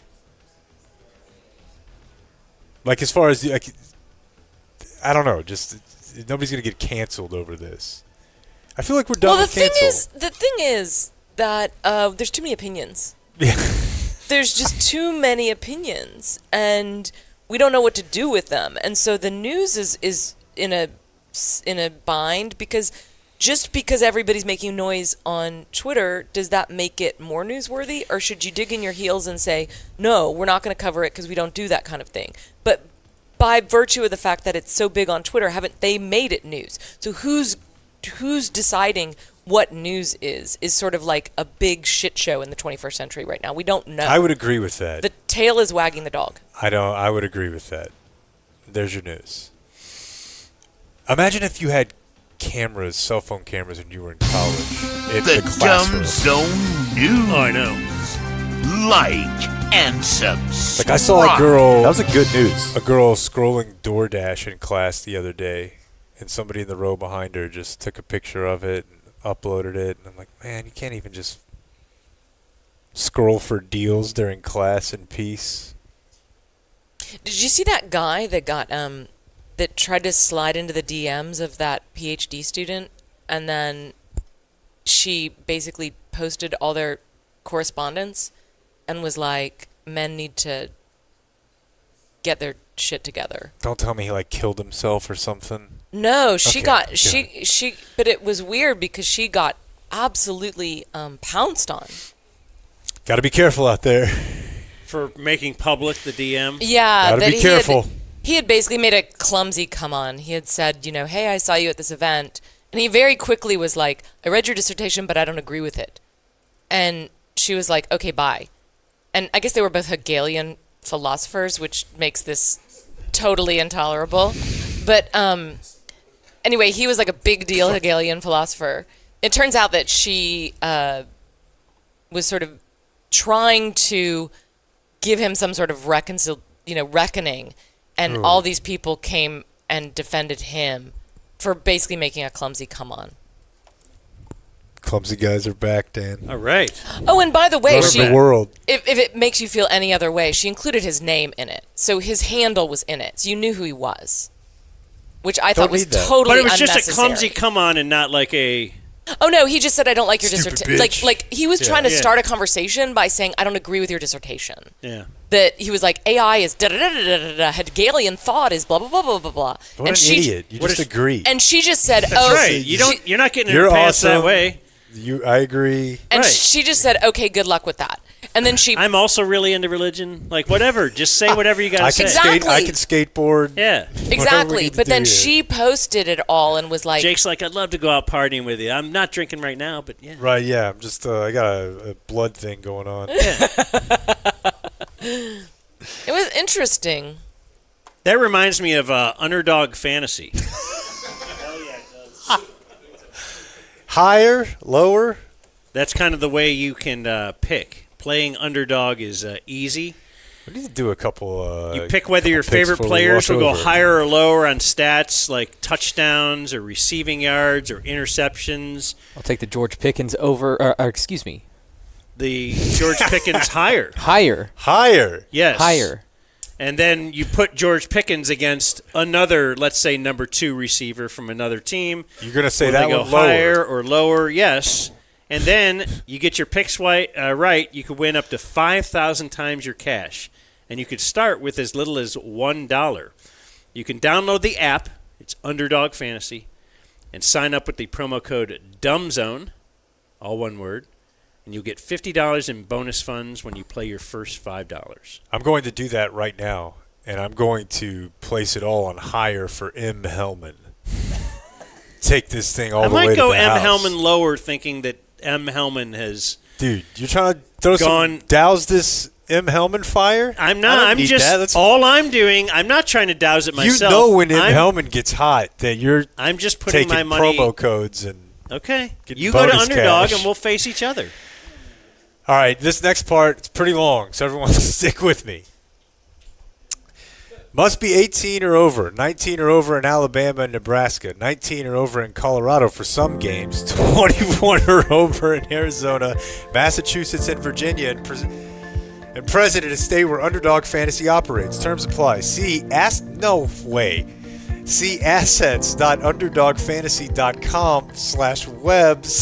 assets.underdogfantasy.com/web/play. Go there. There's no way I'm supposed to I'm read going this there, bro. I'm sorry, dude. Does it say read it? Listen, if they go, they You go. gotta read I'm it. not reading all that. The promo code is DUMBZONE. That'll get you $50 off. Boy, that is a long When you website. play your first $5. Terms It's not underscore- financial advice, but Imraffle.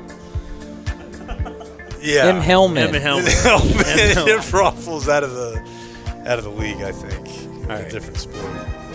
Game Day Just Men's Health Don't presents get a gambling problem. on this day in history. I think that's mostly what it says at the end.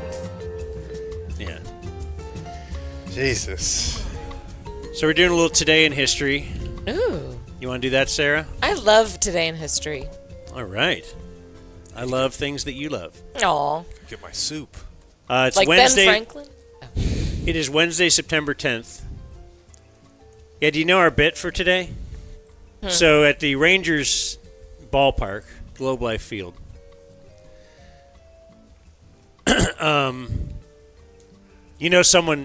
you know that someone has referred to you as milksheds? Oh yeah, It's We had a new one it's- this week, Sarah's Golden Globes. I like Do you that. like that one? Do you sign off on that? I absolutely do. Okay. Although I have developed an affection for milksheds.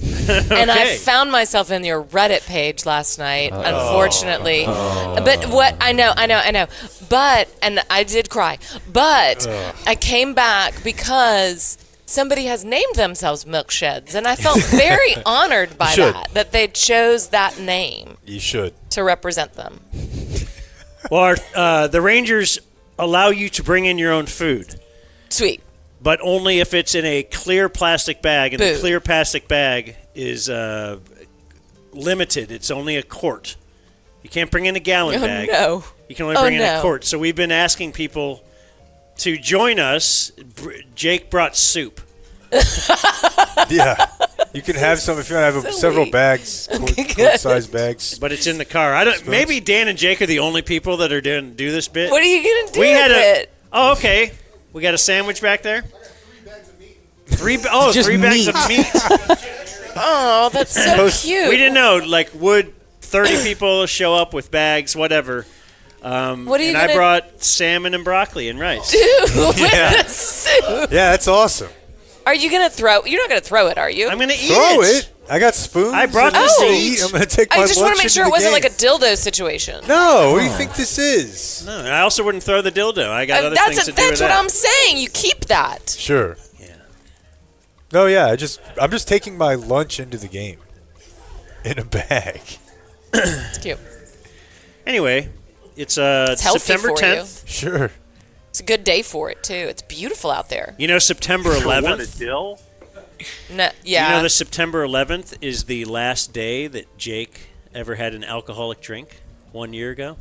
No way. September 11th. He's going to get his chip. Why are you doing it I don't know. today? You get a chip? Oh, because you might fall off tonight. I was with him that day.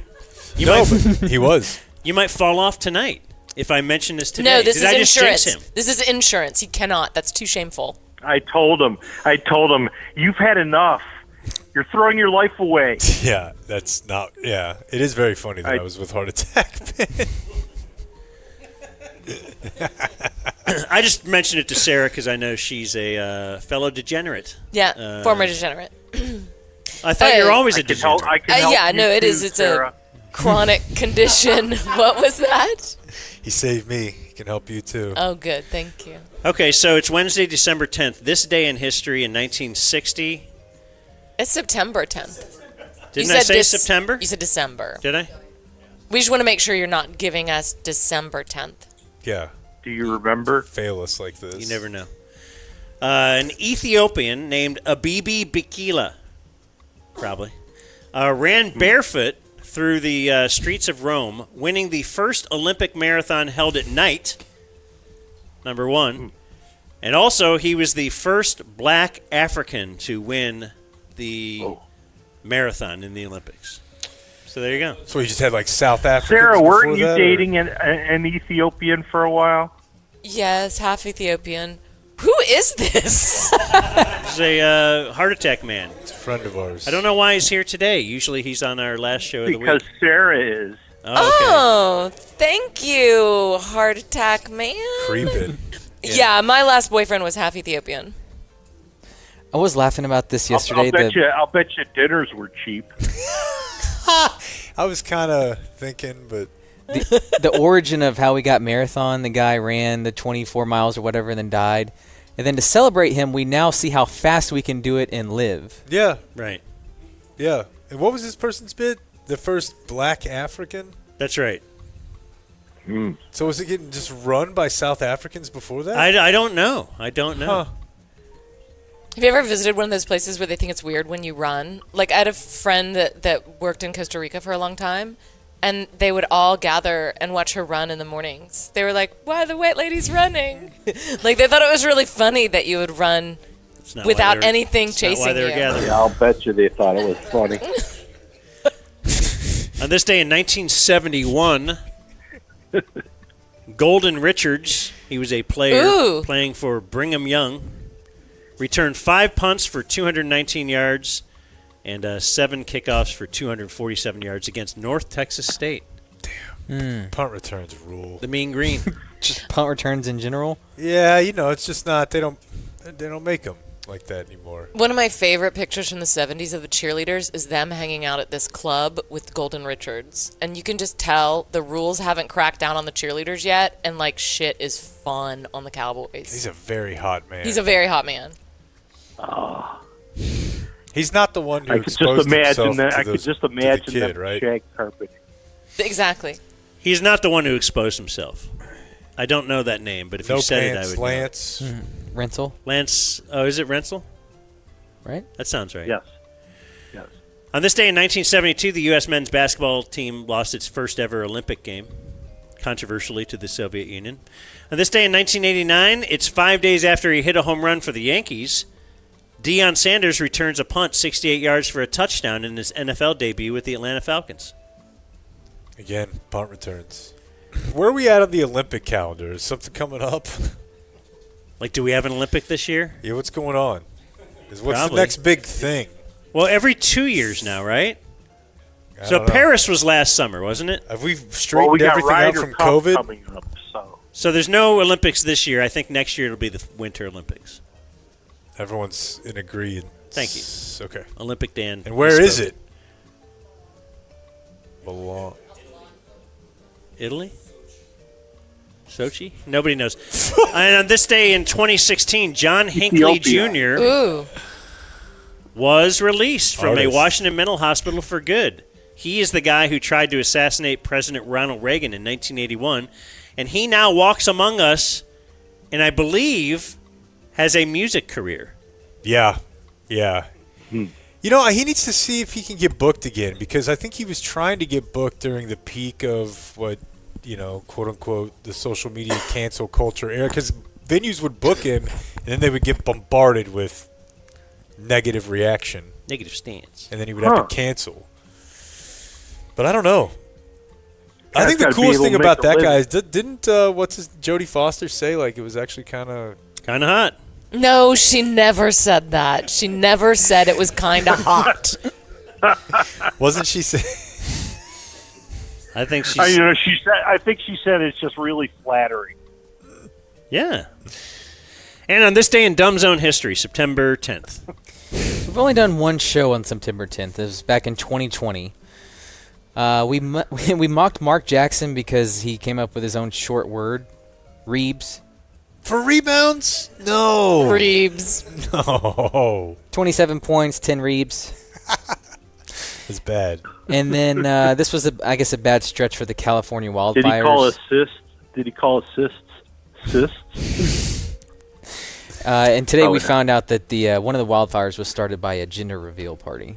Yeah. No. Yeah, that might have been kind of where things ended. Yeah. You don't hear about it as much anymore. Today's birthdays. Joe Noondike is 59. Spell his last name. Do you remember doing this? Yeah, but it's been a minute. N-I-E-U-N-D-K. Okay. N-I-E-U. It's post-game show right there. That's right. Charlie Waters is 77. It hit you hard. Rolling Stones drummer. I don't have an age, but it is Evan Grant's birthday. Evan Grant from the Dallas Morning News? I think he's it's a good day, 59. Evan. I love Evan. Do you? He's such a mensch. He's so great. He's a good dude. He's a really good dude. Does he ever get handsy? Never. Don't. He's a total gentleman. He has with me. That's not the question to ask. The question is, has he ever defended your honor on social media? That's yes. way more of the... He has? He has. He will. How so? He will. Somebody come after. I don't like Sarah. And no, it was actually more in the internal Slack channel. Internal Slack channel. Go on. No, I shouldn't tell this story. But basically, there was a fight going on amongst the staff, and I put my neck out and said what I thought. And it just sort of sat there in the Slack channel, like nobody's liking it. Everybody just kind of like, and there's like the Sergio the silence is deafening. It was awful. And then Evan slid in and was like, I agree with Sarah. And I was like, oh my God, thank you, Evan. And I texted him and I said, thank you so much. That's what he was going for. Need a guy. No, that's not what he was going for. And then he asked you to step on a banana in high heels. You guys, Evan Grant is the best and I love his wife. He's such a good dude. Yeah, no one's refuting that. Yeah. The occasional banana high heel request does not mean you're not a good dude. I bet we could find that right now. Randy Johnson is 62. He's an athlete I love. Killer. Yeah. Because he's almost deformed like ugly. Like he's terribly ugly. But he's an awesome... You know who I hate? Troy Aikman. Why? Because he's gorgeous? He's so hot. He's already the best athlete in school. A-Rod. He's the quarterback. He's the shortstop. And he's the hottest guy. If you're going to be that great in this area, give me something. You need to look like Ben Franklin. Look like Randy Johnson. He compromised on the looks. Look like an ogre. Yeah. And if Troy you're a great Aikman athlete, is a mountain. He is a mountain of a man. He's incredible. Joey Votto is 42. Paul Goldschmidt, 38. Ben Wallace, 51. Ben Wallace. Ben Wallace. Yeah, that lady's just crushing fruit with her feet. Oh yeah. Yep. Clark Johnson is 71. I think he was from The Wire. Wait, who was he in The Wire? Was he Lester? No? Lester? I was thinking maybe he was Lester. Let's see. What does it say here? He was Omar. No, he wasn't. Omar has passed. R.I.P. He was the kid that killed Omar. Gus, yeah, you would bit player. Who's Gus? This guy. That's oh, Clark yeah, Johnson? Gus. Yeah, that's right. Couple music birthdays for you, who claims to be this big music editor. Big deal. Big deal. Matthew Followell, 41. Never heard of him. You know who that is? Yeah. Kings of Leon. Oh, I love Kings of... Wait. Oh, wait. I interviewed that guy. So you went from never heard of him to actually... interviewed him. And I had to interview him for I this... woke up on top of him. He called Nerve. No, wait. I think it was his brother Caleb. But anyway... Greatest ticket stock songs. I did it for this site called Nerve where you had to ask sex questions. It was so embarrassing. Because you had to be like, so, what kind of women do you... I always felt so cheap doing it. But he was like, I remember at the end, he was like, thanks for the sexy question. Oh, gross. Ew. People from Oklahoma. Here's a banana. Thank you for the sexy Nerve, I think Nerve is question. off, because it's not online anymore. But see if you can find it. Sarah Hepola. Don't you have, like, your way? The Wayback Machine? Yeah, because you found some stuff that's been long gone. OJ stuff. Oh, this is great. I also have my little AI voice maker, so maybe I can just recreate this. Wait, you have it? It's not opening yet, but I found it, yeah. Oh, God. Which country has the hottest women? It's so embarrassing. You guys, I This is needed hot. the money. I was a freelancer in New Dude, York. you're not telling me shit. what's I'm your not opinion judging on- you at all. I got What's your like opinion on pegging? no, it was like you had to ask him about groupies and stuff. I remember this band, Dr. Dog, was like, "Yeah, we're not going to do interviews with you." Good. And I was I like, respect- I "That's love Dr. Dog. principled." I felt so embarrassed. Musician Robin Goodridge is 60. Never heard of her. I don't know if it's a girl or a guy, the name Robin, but it says here Bush. Wow. You're anti-Bush? No, I'm just saying I know Bush. Okay. The band? I bet you do. Okay. I saw they once opened for Tool. I Did saw you see- Bush. Who else was on the bill? Well, there I was know. I can't. I'm not talking. There was another anymore. show where it was Korn, but Hole opened. Right.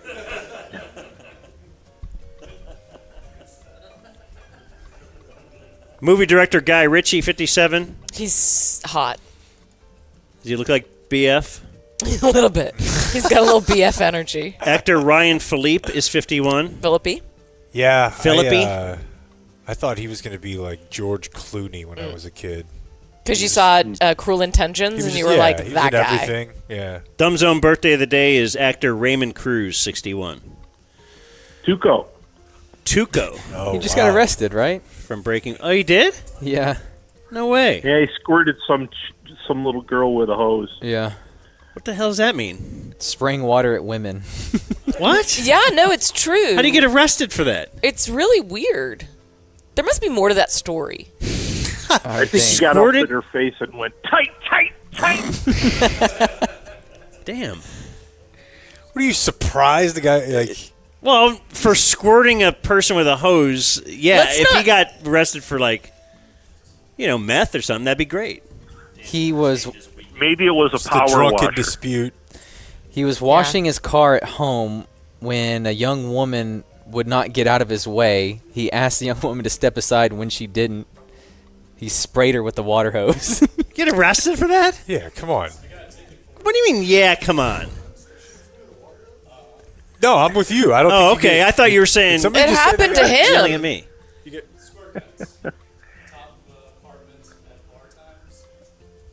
You got arrested for squirting someone from a bar. Damn. With a water with a pistol. water gun.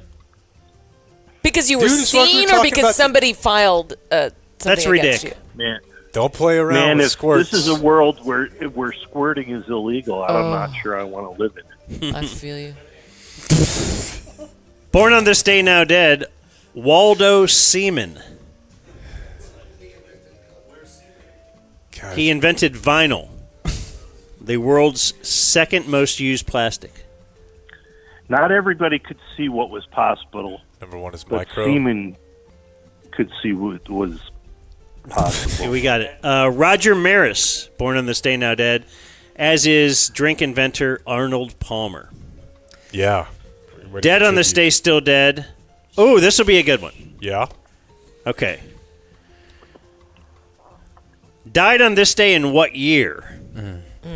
This person, I won't try to even pronounce his name, is the last person executed by guillotine in France. Died on this day in what year was France's last guillotine?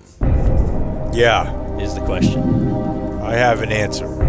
I have a guess. You have 60 seconds to come up with your That answer. seems like a bad radio idea. Yeah, 60 seconds. We could probably. Oh, okay. 2 seconds. What's your answer? 1955. 1909. I'm saying 1923. I'm saying 1850. Hamida Jandabi was the last person executed by guillotine in France in 1977. Damn. Oh, and I don't know, but it feels like they broke it back out for a new threat. You know what I mean? What was that name again? No. Hamida Jandabi. Way. Is this like a Gary Gilmore thing? Picasso could have attended. Yeah, a Picasso. Tunisian criminal. So is this like one of those Gary Gilmore things where they broke out? You remember he decided he wanted to be killed by firing squad. So they brought that back for him. Maybe. Let's look. In the 70s. Because he wanted his death to be the most sort of, like they gave you... Get the medal. They gave you options. And he wanted his to be the most brutal so that it would kind of make a statement about the act. Boy, this guy was a monster. Why? He did some bad stuff? It's bad. Okay, they're like, we got to get the guillotine. I guess, Let's yeah. make sure. Damn. Shout out France. 1977? They say the head, like, even if it falls, like, you'll remain, like, kind of conscious. That's a chicken. No. Like a human, seriously, for 17 minutes afterwards. Yeah. And you can carry it around and talk to them. Nobody thinks this. Yeah. Yeah. It's not true. They got a video of it. Yeah, no, one head took my job in those 17 minutes. I was forced into the gig economy by a... No, but what I do By hear a- about guillotines is that it doesn't go through in one slice, so you have to keep chopping it. And that's Chopping up the head. really brutal. Also died on this day, Ted Stepien. Of the Rule, and Fritz von Erich. Oh. Ty. Who that's like a local person that people care about, but He's just so dismissive. And that's what is it? happened. What are the Von Erich? What do they do? Have you seen Iron Claw? No. What You is did well. It's because you didn't grow up in Dallas that you didn't go to the Sportatorium. So like all the dudes that grew up in Dallas that are our age went to the Sportatorium and like knew what a big deal it was to go see the Von Erichs. And they would do like What did they pizza- do? They were wrestlers. Oh, okay, that And sounds great. They would do Pizza Hut commercials. No, Pizza Inn. For Pizza Out, it's Pizza Inn. And it was the Von Erichs. And they were cool You're not dudes. gonna get 'em. And they You're all not gonna get 'em. died except for one. This is like Except watching for someone one. in quicksand. Get to actually see it. So closing remarks with Sarah Hepola, brought to us by Frankel and Frankel, our personal injury attorneys. If you happen to spill your soup from your bag in your lap on the way home, you get into an accident, I suggest calling the Frankels. Are they going to sue you because you gave them the soup? No, I'm just saying you're in an accident. This is the point. Yeah. Oh, okay. You're in an accident. You're hurt. Now, if you were at fault because you were eating soup while you're driving, that's probably going to – they might not be able to help you. I feel like you should still call them. Okay.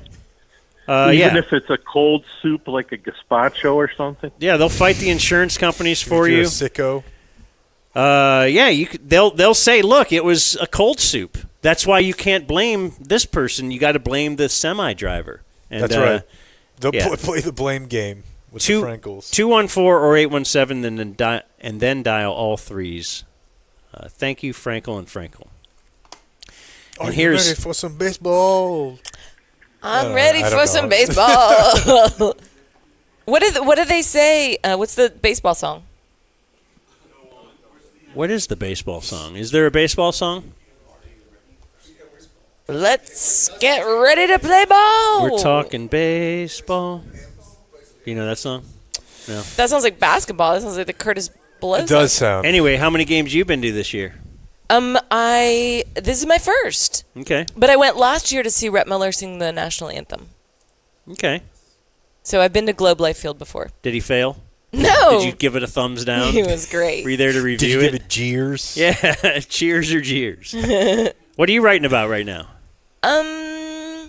Oh, you know what I'm doing on Friday? I'm going to a high tea with Sarah Ferguson, the Duchess of York. Because she's coming to Dallas. Did I just render everyone just asleep? Say it again. Sarah Ferguson. So what does Duchess that of- mean, Duchess of York? What are you then? So she used Is to she be going to married. be the queen? She used to be married to Andrew, the one that got snagged up in the whole Epstein shenanigans. Nice. But back in the 80s, she was kind of on Team Diana in terms of not fitting in with the royal family, and she had like eating disorders. She eventually became a spokesperson for either Weight Watchers or Jenny Craig. I can't remember. I'm looking at the ladies. I'm like, who was it? See, I always tell these guys, back in my day, our ladies had eating disorders. 100%. Now they got all big butts and stuff. Yeah. No, you've probably been thrilled to see the transition back though. We're going back? Well, To just skinny? I mean, A little more meat on the bone is what he's saying. I'm just saying, every other, 3 out of every 4 girls in our high school had anorexia. it was a contagion. He was upset that we started celebrating thickness in women at all. That's right. And now that culturally, with boob back, butt seems to have to take a back seat, which is ridiculous to play the zero-sum game. Right. But that's We've only got enough room for one, But right? yeah, but that's where Dan comes down on it. Anyway. Did I tell you guys the class hierarchy of this? Yes. Oh, I did. Okay. Well, go ahead. Well, it was something that somebody said on Twitter. I found it real fascinating, which was that lower classes are really non-college educated are really into the butt, and middle class are. But there's way too much Okay, cross. let me just say. factor. Let me just lay out the hierarchy before you criticize it, and then middle class are really into the boobs, and upper class are really into the legs. Okay. And I realize I accept what you said is I think law. it basically. I think it accepted as flawed. Law. As law. Oh, law. Yeah. Yeah. Well, I think it basically plays out like that. Like that there's a Maslow's hierarchy of needs. So it's just sort of like Are more middle class guys into you, you're saying? maybe I have a nice butt too. Oh, you do? Yeah. I'm Okay. I'm It's out on out that with the top rich 1%, guys. though. The 1% are just like get her out of here. It's an Okay, you were telling us what you're writing about, but now we're just petering out. Sarah Ferguson, Duchess of York. She's coming Wait to up. town for a charity thing. High tea. What do I wear? Da da da da da da da. So tea, you're going to have tea? So it's a high tea. 12 locations. Right. It's a 10 game day for men's health. life. If you want high tea, Yeah. just mention the dumb zone. Brain fog is a thing. Yeah, testosterone. The testosterone treatment. It was cute because the woman that's putting it together said, well, she's calling it a high tea, but we just call it lunch. Mm. And then she keeps texting me, and she's like, the ladies are asking if you should wear gloves, so I Googled this for you today. Gloves? And so then I click the link, and it's like, should you wear gloves to high tea? And then it's an AI thing that's like, you could. It could be fun, but take them off before the lunch. So everyone's stressing about this whole royalty thing, even though it's really weird. She hasn't been married to Andrew for 30 years, but we still call her Duchess of York. By the way, she used to be called Fergie. So when she called the paper. Black Eyed Peas. So when she called one of the people at the paper and said, "Do you want to cover High Tea with Fergie?" They were like, "From the Black Eyed Peas?" Yeah. And she was like, "No, Sarah Ferguson, Duchess of York, don't you know?" So anyway, that's what I'm doing. And then I just had a big story come out about the story behind the $34.5 million mansion in Highland Park that got built. Just recently, there's a Yeah, it mansion came was out on built? Saturday. Yeah. Who built it? So it's a guy Or, like, named. Who's going to live there? I mean. Well, so it's being sold right now. It's one of the priciest new homes in Texas right now. But it just turns out, like, I clicked on the link on the Dallas Morning News to be like, oh, what asshole developed this house? And then I was really taken aback because it was this guy, Blair Pogue, who's my brother's best friend from high school. And so I knew the guy, and then his father ran Lincoln Properties, which is sort of the real estate empire that began the Village and kind of helped to shape modern Dallas. And he had been the third son. So it's sort of the succession story that I told about trying to get out of a great man's shadow throughout most of your middle life and finally making a big move. But his father died last year. So it's a good story. It's doing really well. Are you, speaking of friends in high school, are you still friends with, like, the Law and Order lady? Mm-hmm. Stephanie March. Mm-hmm. Okay. You write about her in the book, but you don't really give her name. I just call her Stephanie, I think. Yeah. I don't think But I'm a big Law and Order guy, and do you remember well her? aware of her? Sure. It was like in the SVU, or not SVU? It was the other one, It's right? SVU. Yeah, she was Alex Cabot on Okay. SVU. Okay. So we used to make her like take off her glasses and be like, "We don't have a case." So it was like her signature line. It was cute too when we were in New York. Like guys, You would call a come- lot of things cute. like you. Okay. Aww. So When we it- would when come you up. drop your pants. Oh, that's cute. When we were in Look at that little bar, guy. it was fascinating. When we were in a bar in New York, this guy came up to her for like advice about a DUI, and she gave it to him. She had really good advice. I've learned most of what I know about the law from Law and Order. all the Law and Order, vehicles. If your Well, victims anyway. are special, you're covered. Thanks to Sarah Hepola Thank you. and the Golden Globes And Lowe's. for stopping by. Oh, and Lowe's. Anything you got? Thanks to Dave and Jared. We got Baldy tomorrow? Yeah. Baldy and Picks tomorrow. All right. Big day. Let's go eat some Adios, soup. mofo. We gotta go before this becomes a zoo. Thank you for watching my video. Subscribe and type for my name if you want to watch more of my videos.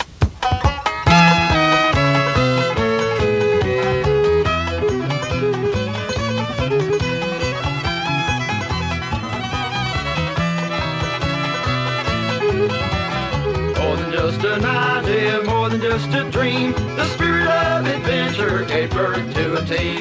They brought them down to Texas and gave them a new name. And ever since that time, they just haven't been the same. Yes, they're called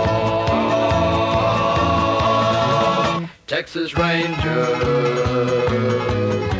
They've grown with the Metroplex, they've made a lot of friends. Yes, on and off the field they're the World Series in Texas will now be here at last, all because